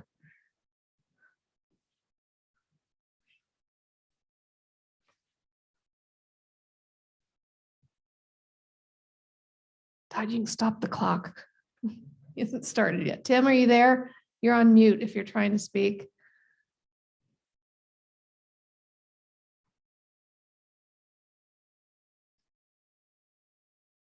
Tim? All right, we can try to come back. Is anybody in here in the chambers who'd like to speak? When you're finished, if you can give Lisa a yellow form, that'd be great. Yeah. If you can introduce yourself and let us know if you're a Liberty Lake resident or not, and you've got 3 minutes. I'm the young man that Jim mentioned that is planning on starting a school. My name is Luke Kerr, and I am a Liberty Lake resident and live on the south end of the lake over by Dreamwood Bay. So I would have provided a brief presentation. 3 minutes is too tight for me to fit a presentation in, so I'll get to cover as much as I can. Any questions you might have, what we're wanting to do there. COVID also changed education quite a bit, just like we've talked about many things that have changed through COVID. The public demand for private education has skyrocketed. And I had a mother bring me some data points that were really influential in her making a choice to come to our school. And it was the state report card for Central Valley School District. And 50% of the students fail to meet the English standards. Over 70, almost 70% the students fail to even meet math standards, and 55% fail to meet science standards in Central Valley School District. And so she knows that they really wanted a change, and it's causing much demand. I was also in 2019, I wanted to do the school, and long before that, but I purchased one of the largest residences in the county in Liberty Lake, the Wallingford estate. Holding off because it wasn't a good time to start a school after COVID started and all kids were sitting at home. I didn't develop that property. I had 55 acres on that estate. And as COVID happened, many opportunities opened up with office space that fits our needs much better. So we're looking to transition the 220,000 square foot building to be our school. And we have growth and opportunities for the very distant future for us to grow into that facility. We're going to be starting in the fall with K-8. And then every year after that, we'll be adding a year all the way to K-12 and looking forward to an amazing school. Our model of the school is to bring relevance to the information for students, and it's really connecting. In fact, a resident has lived here, was raised here. I recruited from the Middle East. He spent the last couple of decades overseas, and he won international awards as building. He started 2 schools for the Queen of Qatar, and his 2 schools won first the best school in the country, and then his second school won the best in the world of connecting the school to the real world. And so me and him are taking education by storm, and what's fortunate for this community, will be headquartered here in Liberty Lake. So been here for 4 years, moved up here in 2017 after starting a company and selling it. And now me and Sam Abrams are taking on education. So we're really excited. Great, thank you. And we'll make sure we've got your contact information, Luke. So if anybody has any questions, they can reach you. All right. Before we go back to Zoom, just want to make sure one more call for the chambers. Nope. All right. Tim Olson, are you on? We can see you. At least I can see your square. All right. So we'll move on. I know, see DG Garcia would like to make a comment. So Ms. Garcia, you're up.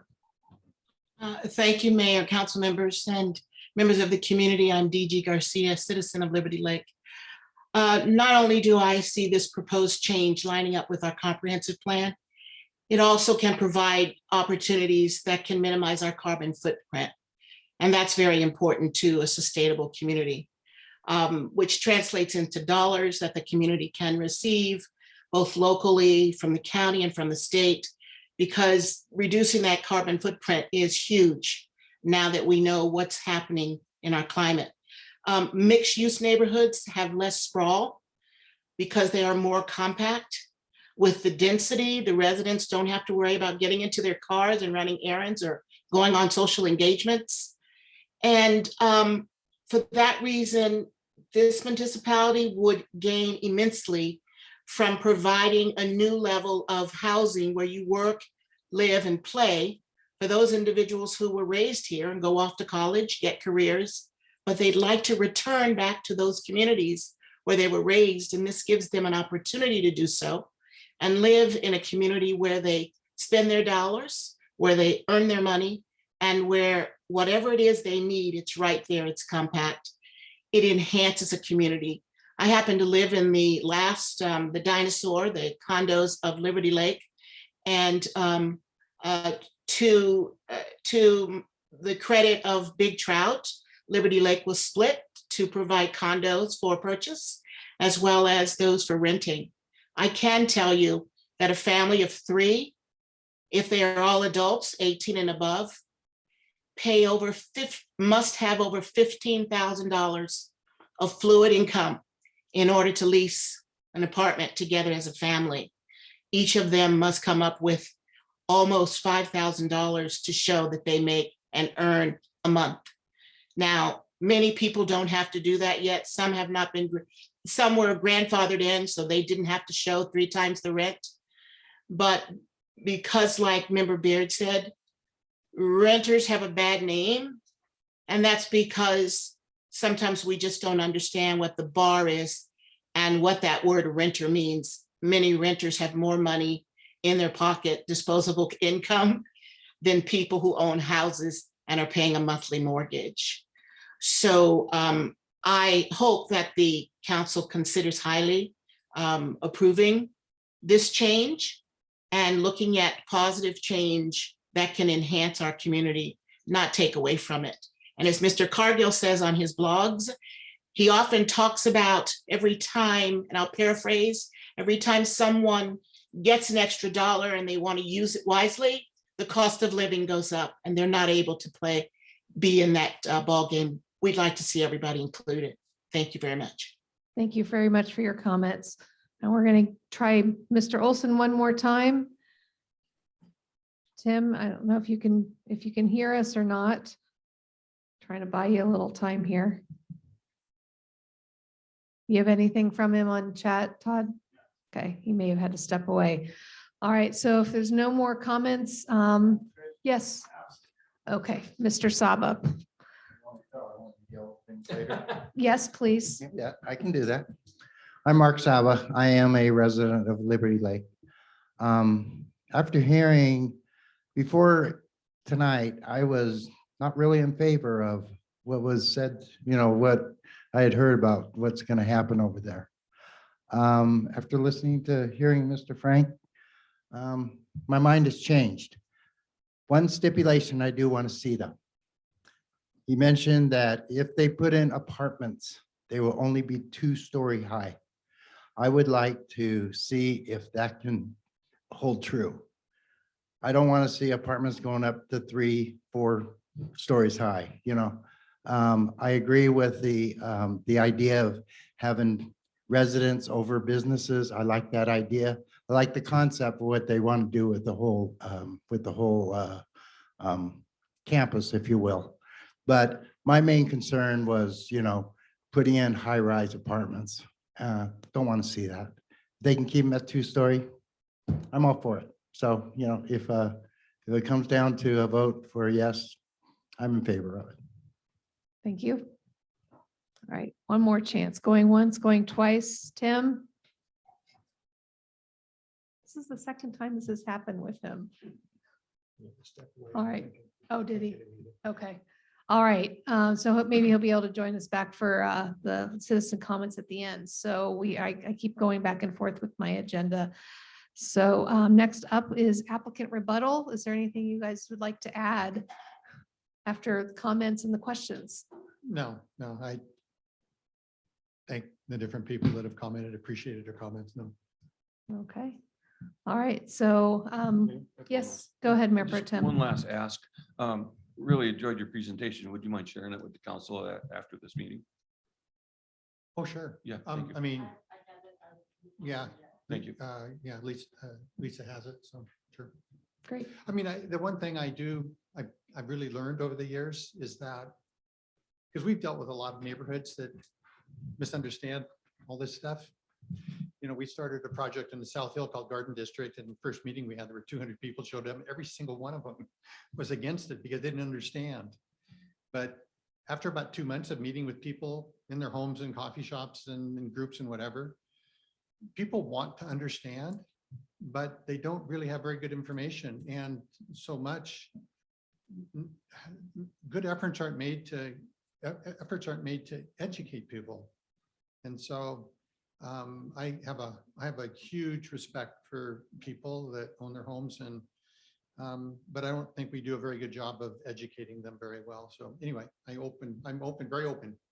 Because like I say, I'm retired, but I do appreciate the opportunities to talk to people about this, because I think we can all be better if we understand, we just start to talk about it in more detail. Thank you. Thank you. Great. Thank you. All right. So Lisa, I don't know if you want to lead us into deliberations and decisions. And I think Sean, I don't know if you had something we want to talk with about any, because I know a couple of our council members were on planning commission. So I didn't know if we wanted any comment on that. Well, so basically, and please help me out here, Sean, basically, there's no prohibition for someone who participated on the planning commission from serving in this decision-making body on the final decision. And again, the planning commission, what they heard the case related to the comprehensive plan amendment for the land use map. And tonight you're going to be making decisions both on that comprehensive plan amendment and also on the zone change. And as long as, and the record is now more complete than what it was when the planning commission heard it. So as long as your votes are based on the entire record, there's no prohibition. Sean, do you have anything to add to that? No, I mean, obviously the record is what the record is, and if the decision is based upon the record, I don't see an issue. Councilmember Baird. If I can speak to this, because when I did join, I spent 4 years on the planning commission, so I did weigh in on this matter. So I just want to be completely transparent with the council and also with the public, because I think that that's valuable.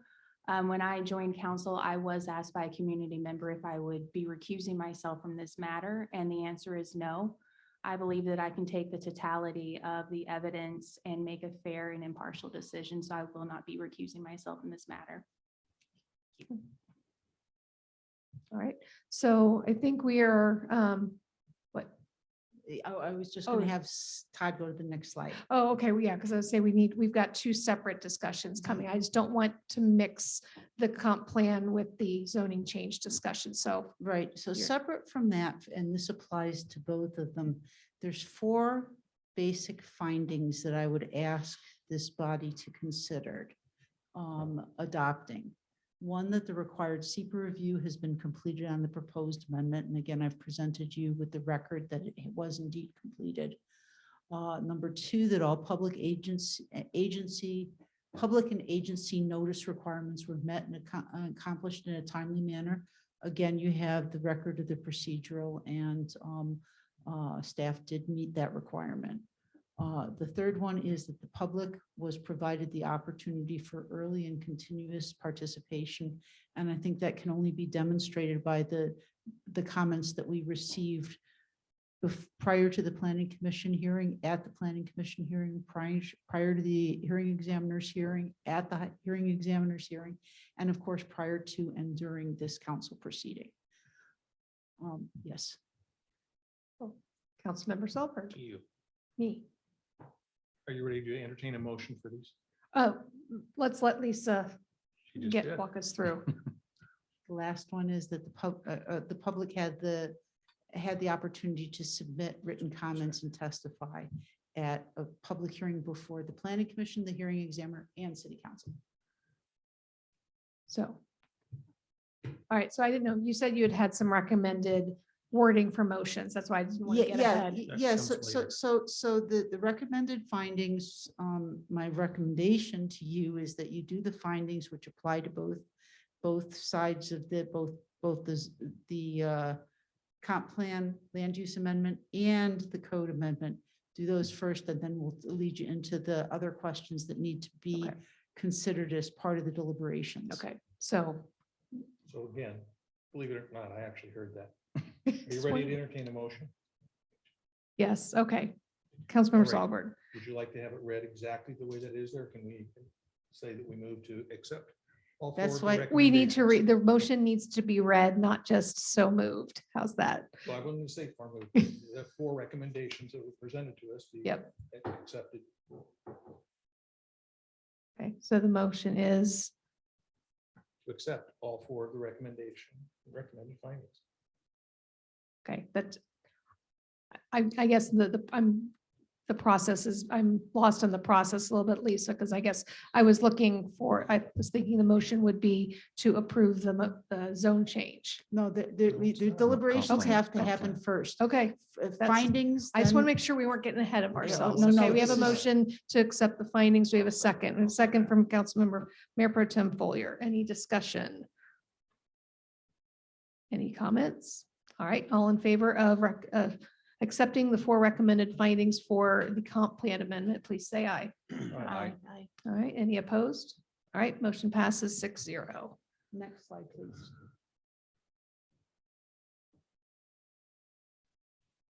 So now we're going to focus on deliberations related to the comp plan land use map amendment. And there are a number of points that you may want to include in your deliberations. And I would ask that you don't all have to answer each of these, but as you kind of deliberate on them, I'd like to leave these questions on the screen. Is the proposed amendment consistent with comprehensive plan goals and policies? Has a change in economic, technological, or land use conditions occurred to warrant the proposed amendment? Will the proposed amendment be compatible with adjacent land uses, or are there mitigations that will make the proposed amendments compatible? Will the proposed amendment negatively impact transportation facilities? Is the proposed amendment detrimental to the public good, or is the proposed amendment in the public interest? So those are the questions that in your deliberations, if you would consider those related to the comp plan amendment, so that out of this, I will take your discussion as a basis to form that reasoned decision. And I will be bringing back, just so you know the process, I will be bringing back findings, conclusions, and a written decision for you to ratify at your next council meeting. All right, Councilmember Solberg. Can I suggest that you go through them one at a time and go That's what I around? was- And then That's that's how we fine. did it in the planning commission. Okay, that works. You need to have additional comments and you can make. them. You're not necessarily looking for a motion on every one of them. You're just looking for. Just discussion. discussion. Yeah. Thank you. So we'll go ahead and start with the first one. Is the proposed amendment consistent with comprehensive plan goals and policies? Yes. Yes. Yes. Okay, anybody, let me just do it this way. Does anybody disagree? All right, second one, has a change in economic, technological, or land use conditions occurred to warrant the proposed amendment? Anybody opposed to that? It's not the question was, has it? I think we all. need Yes, the it answer. has changed. I think we all It need has the changed. answer for the. record. Okay. So the answer is Well- yes for me. Yes, for me. Yes. Yes. Yes. All right, okay, everybody agrees. Do you agree that that the proposed amendment is compatible with adjacent land uses? Or are there mitigations that will make the proposed amendments compatible with the surrounding land uses? Yes, with mitigations. Yes, with the two recommended conditional mitigations that Mr. Frank gave us during this presentation. Agreed. Agreed. Agreed. Okay, Lisa, you got that? Got it. All right. Next, will the proposed amendment negatively impact transportation facilities? If so, can those impacts be mitigated? No. No negative impact. No. None. All met. No negative. Okay. All right. Is the proposed amendment detrimental to the public good? No. No. Okay. And lastly, is the proposed amendment in the public interest? Yes. Yes. All right, that was good. That was quick.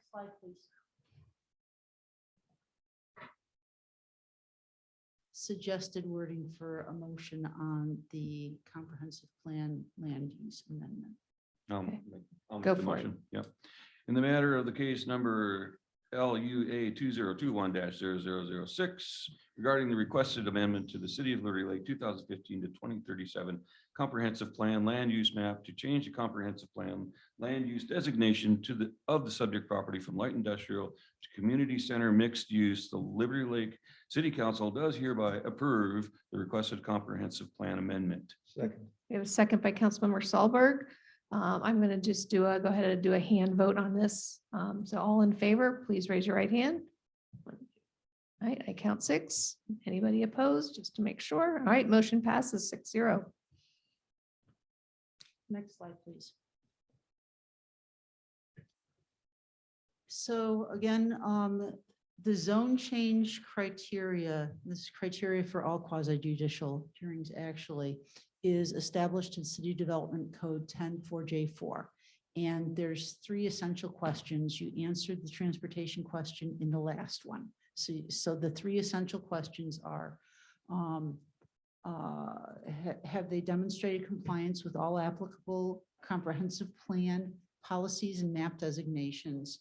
And where the criterion cannot be met, a comprehensive plan amendment shall be a prerequisite to approval. And we've already addressed that. So demonstration of compliance with applicable standards and criteria of this code and other implementing ordinances, and evidence of change in the neighborhood or community or inconsistency in the comprehensive plan or zoning district regarding the subject of the application. In general concurrency with planned transportation improvements. So those are the things, those are the criteria that are necessary to approve the zone change. I'll go ahead and take these one at a time as well. And if you guys want to discuss, feel free. Is there demonstration of compliance with all the applicable comprehensive plan policies and map designations? Where this criterion cannot be met, a comprehensive plan amendment shall be prerequisite to approval. Comments, questions? The only comment Mayor. I would have would be to Lisa, what do we need to do to change what happened on Country Vista between Legacy Ridge Apartments and, the commercial? What do we need to do to change that so it didn't happen? And it didn't become 2 individual, freestanding apartments versus commercial, and it became mixed use. Well, again, because this is one campus, I think that that's clearly not going to be the case here. What's changed and why I said it's not exactly is because it has to be in one application. However, that you demonstrate the 1-for-1. However, there is a way to do that through a binding site plan. And actually the way they did it on Country Vista, it was all part of mega binding site plan that's only been amended, I think, 20 times. And that's how they got away with it. But But again, this is a much smaller, more discrete campus. I think that the binding site plans we're seeing coming forward are smaller, more discrete units with the intention to create truly mixed use types of developments. So, but again, I don't think that that's applicable in this particular case. Okay, Follow-up question. to that, if I sure. could? Go ahead, Sorry. Mayor Pro Tem. Just so I'm understanding of the discussion earlier, in my mind, the hiccup there was it was not all related to one parcel. So, and that's So in my generally- mind, we need to at some point go revisit that portion of that part of our policy. Is that fair? it is a code requirement, and what the code says right now, it has to be all part of one application. Since generally it's a little bit challenging to, because the ownership is going to change as things develop. Doing it through a binding site plan basically binds those things together. Unfortunately, we had this mega binding site plan from 1996 that encompassed basically the whole west side of Country Vista. So, okay, so It's, is there wording that we can put in the upcoming ordinance that will be approved in another meeting to make sure this is in there? How do we take care of that in the ordinance, or is there a developer agreement? well, so again, if you want to be specific in the development agreement, you could do that. I don't think that, again, what I'm saying is that this is one discrete campus. So I think that the concern that you have, that you're raising, is an issue that may need to be addressed in other locations, but by virtue of the nature of this campus, that what they're proposing right now is exactly that, Okay. Any other- if that makes sense. Sure. I think we had Councilmember Solberg and then Councilmember Kurtz. Well, it's also my understanding that the hearing examiner took all of that under consideration when he made his recommendations as well. And I think that there has been demonstrated compliance. Thank you. Councilmember Kurtz. I just don't know the order in which I should ask this question. So if it's Okay. not for now, that's fine. But I think one of the, in the presentation we had, it talked about 250 units. And I'm wondering where to have that discussion about if there's a developer agreement. But I think that the biggest piece that I took from the community, the community's not embracing this project, I guess, is the fear of high density housing. And what I heard tonight was that that is not the plan. But we also, nothing's for sure. So I want to make sure that whatever we do from this point forward, that we have that conversation about what our tolerance is based on what the community has said about density, and how do we codify that so that it is what is going to happen or not going to happen. So actually, there is a process for that. Okay. But it really has to do with the periodic comprehensive plan update, which is going to happen in 2025. We're going to start talking about it in 2023. And the ordinances will change following that. But here's the big but. Under the Growth Management Act, you have got to be consistent in the densities that you provide between your comprehensive plan and your development code. And the densities that are indicated both in the comprehensive plan and in your development code are tied to a demonstration of your ability to meet the housing needs, that are associated specifically that the city of Liberty Lake is committed to. And so it's very difficult to change density requirements outside of the whole comprehensive plan process. I want to be clear on that. So there are some things that we could do related to code amendments associated with mixed use. But again, it has to be consistent with the comprehensive plan, and the thought of dabbling in densities is not something that's feasible outside of that process. Okay. I think that makes sense. I think I'm going to give you a what if. I apologize for this in advance, but so if we go through the comprehensive plan in 2023, but today it's 2022, and a specific project is put forward, and there's no, we haven't updated our comprehensive plan or any of the concerns that the community has about density. I think that's where we get into a catch-22 where we haven't done the work on the comprehensive plan, but there's a project that's put forward that meets the code requirements in 2022, and then we can't fix it. Does that question make sense? It does, and the answer is yes, that's exactly the case. Okay. There, any way around that? So Hold on. Laura. But Okay. can I just say that this would be a great workshop I'd love to have with you, but it's not relevant to this case. Conversation for another day, yeah.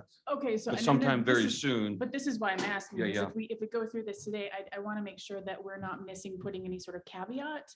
I mean, I don't want to vote for something where the high density is going to be an issue because we didn't get the other pieces in a row.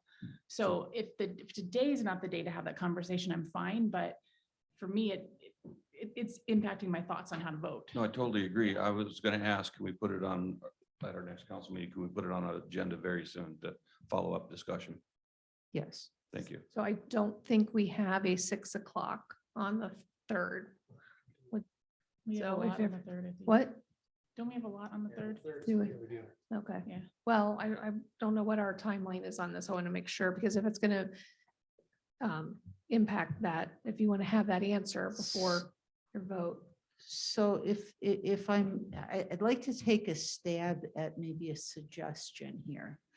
The suggestion might be that if you want to have this conversation, it's a longer conversation related to the code as it relates to high density multifamily. That's maybe a separate question from this. If the developer is willing to put some sideboards on what might be included in a development agreement, that would be the way to move forward on this one. Can't Yep. change the whatever the code is today. If you approve the zoning, whatever is allowed under that zoning designation is what is applicable unless you put specific limitations through a development agreement. And I think that's what I you're think asking that's what I'm for. asking, Yeah. yeah. So again, if perhaps there's a question that you might want to be asking the developer about what parameters might be acceptable to him. But that, when we do that, when we do the development.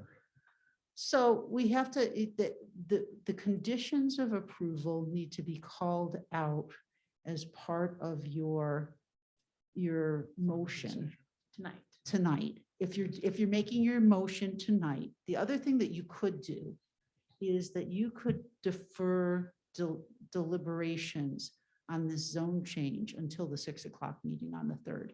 And might give, I am sorry, putting you on the spot here, Jim, but it might give Jim the opportunity to look at this and see if he could address the question.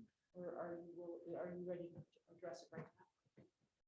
Well, I mean, we're fine with having a development agreement, and that development agreement could include the conditions that, I outlined, and those conditions are going to limit the density.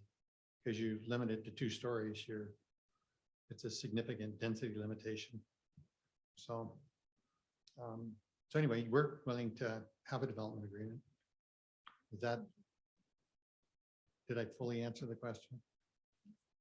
I think I saw Jamie's hand up and then Councilmember Cargill. So it sounds like we're okay to proceed with the developers agreement as part of our deliberation is what I'm gathering. So I think that is germane to this deliberation right now. I don't really see a need to postpone it.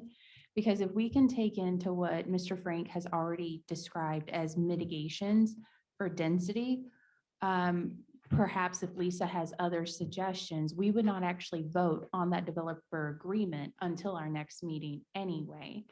And it won't be May 3rd. There's not Right, enough 'cause time for it's that. just- It'll be May 17th. When the I won't ordinance have comes through. May 17th, I would presume that I would be bringing forward ordinances and developer agreements, and you probably want to do the developer agreement before you did the ordinance. but- Right. So I think with our deliberations, then, if we are in agreement that we definitely want the developer agreement with those mitigations, we're good to go. Is that accurate? That is correct. Again, it's important, and I can't underscore this enough. It's important that you give very explicit direction on the conditions of approval to be incorporated into the developer agreement as part of your motion. Okay, I had Councilmember Cargill first, then Councilmember Saul. Well, I was just going to say the same thing as Councilmember Baird said. Basically, we can approve the zone change and just say it's contingent on the development agreement, developer agreement. You have to, As long as we say what those. what the agreements conditions are. Yes, yes, absolutely, okay. absolutely. Councilmember Solberg. So back to Amy's question, I'm one of the 3 people that expressed concerns. Mine were more specific. I heard a resident this evening who lives directly across the street from this, who changed his mind. And from what I heard today, and especially the conditions that Jim has already said that he would consider, it has assuaged my concerns, which were expressed on behalf of many citizens, a lot of them who didn't even show up, because it's the no apartment crowd. And I don't share that myself, but those were the concerns that I had, and they've answered mine. So in terms of specificity, I don't think we're going to get 221 apartments maximum or living units. And I don't think that that's reasonable to expect, since we don't know, and what we heard today is you don't know what's coming down the road, and to limit or to put what you call them, sideboards on them. I don't believe that that's in good faith. I don't believe the hearing examiner recommended that. The planning commission didn't recommend that, and I did not hear Lisa and staff recommend that. So Councilmember Baird, and then Mayor Pro Tem. I will add, honestly, Mr. Frank, had you presented at the planning commission, my vote on planning commission would have been 100% different. You changed my mind tonight, because one of my primary concerns when on the planning commission was location, location, location. It's not the right location. You're completely surrounded by Huntwood. And so I could not see residential as a good fit. Tonight, I saw how it fits, and it fits well. And I think with the mitigation specifically of the 2-story height limit, and then also not having any residential along Mission, those sideboards in and of themselves have significantly limited the amount of residential, because now you only have that one little portion on Moulter, and then the 13 point whatever acres that's adjacent to Huntwood. And even then you have the buffer requirements that Lord knows planning commission spent forever talking about. Sorry, a little PTSD from planning commission, I guess. No offense, Lisa. So I mean, when I'm taking all that into consideration with the buffers, with the landscaping, you're further limiting your capacity for residential. So I can't see jamming in 250 units, even if the acreage footprint and the square footprint would technically allow it. Aesthetically, there's no way. So I think that the recommendations that Mr. Frank presented tonight, that they're already willing to agree to, mitigate most, if not all, of the concerns I had coming into this meeting tonight. Mayor Pro Tem, and then Thank you, Mayor. Councilmember Van Orn. Yeah, I just want to echo the same thing. I heard tonight, correct me if I'm wrong, 2-story vertical and residential, potentially on top of commercial. For me, that checks that box. I heard tonight, no residential on Mission, check this box. That's all I need. Is there anything else we need to move forward? Is that enough specifics for tonight? We had Councilmember Van Orman. And one more thing to add in. Yes, I also heard along the perimeter, we're talking about Just on Mission. business Mhm. and residential on top. So that could be a possibility of 3. Right. Just so we're clear. Right. And to make sure that it's truly mixed use, that it's not standalone apartments, that it's your businesses and your apartments combined. And maybe a school. So, and the school and everything else sounds wonderful. But who wouldn't think that it'd be wonderful? Jim is the man that, started the city. Well, and just for clarification purposes, there is the potential for the freestanding apartment buildings, but they were the two-story ones that Jim was talking about, like at the Harvest Lofts there at In the Orchard Park. interior. Yeah, but I just want to make sure that there are clarification that there are you. freestanding, but they will be limited. Councilmember Cargill. So do we need to go through these other two, Lisa, before we make the motion? So I would just like to, for the record, hear you say that you agree with all three of those points. All right.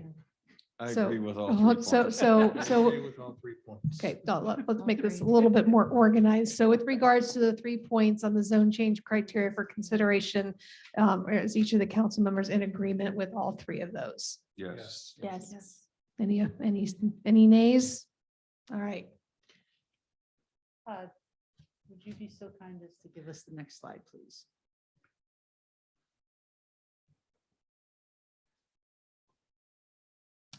Oh, that's me. Sorry. That's you, Phil. Sorry. Sleeping at the wheel over here. Sorry about that. I'll make a motion in the matter of case number LUA 2021-0006 regarding the rezoning of the subject property from I light industrial to M2 community center mixed use. The Liberty Lake City Council does hereby approve the requested zone change Hold on. with conditions. Sorry, approve with conditions. You want me to name the conditions? I heard it already, but if you, Okay. it would be good Just for to the include record. it in the motion. So let me back up.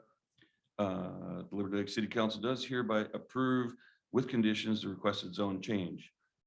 The conditions are 2-story vertical residential maximum and no residential on Mission. There was a third one. To allow. to 2 allow residential over retail. 2 resident. Oh, well, yeah, two okay, and then, residential and then to over- allow 2-story residential over top of commercial. Thank you. Second. Okay, we have a motion and a second. Any further discussion? All righty, all in favor, please say aye or raise your right Aye. hand. Aye. We have 6 out of 6. Motion passes. I'm sorry, very quickly, who seconded that motion?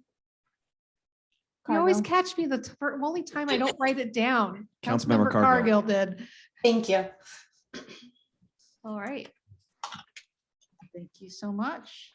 Thank That's you, it? well, no, that's not it. We still have a spot for citizen comments. Make sure we get this here. So we are open one more time for any citizen comments. Todd, do you have anybody in chat or do we have anybody here in council chambers who would like to make a comment? Do I see Councilman, Ms. Garcia, is that an older one or is that a new one? I think that's the original one. That was the original one. I have no further comment. Thank you. Great, thank you. Just want to make sure. And Tim Olson, one more time. I know we've tried you a couple times. Let's just give you another shot. All right, well, not hearing any more citizen comments. Let me make sure I'm kidding. All right, I guess if there's no objections, we'll adjourn. All right, thanks everybody so much.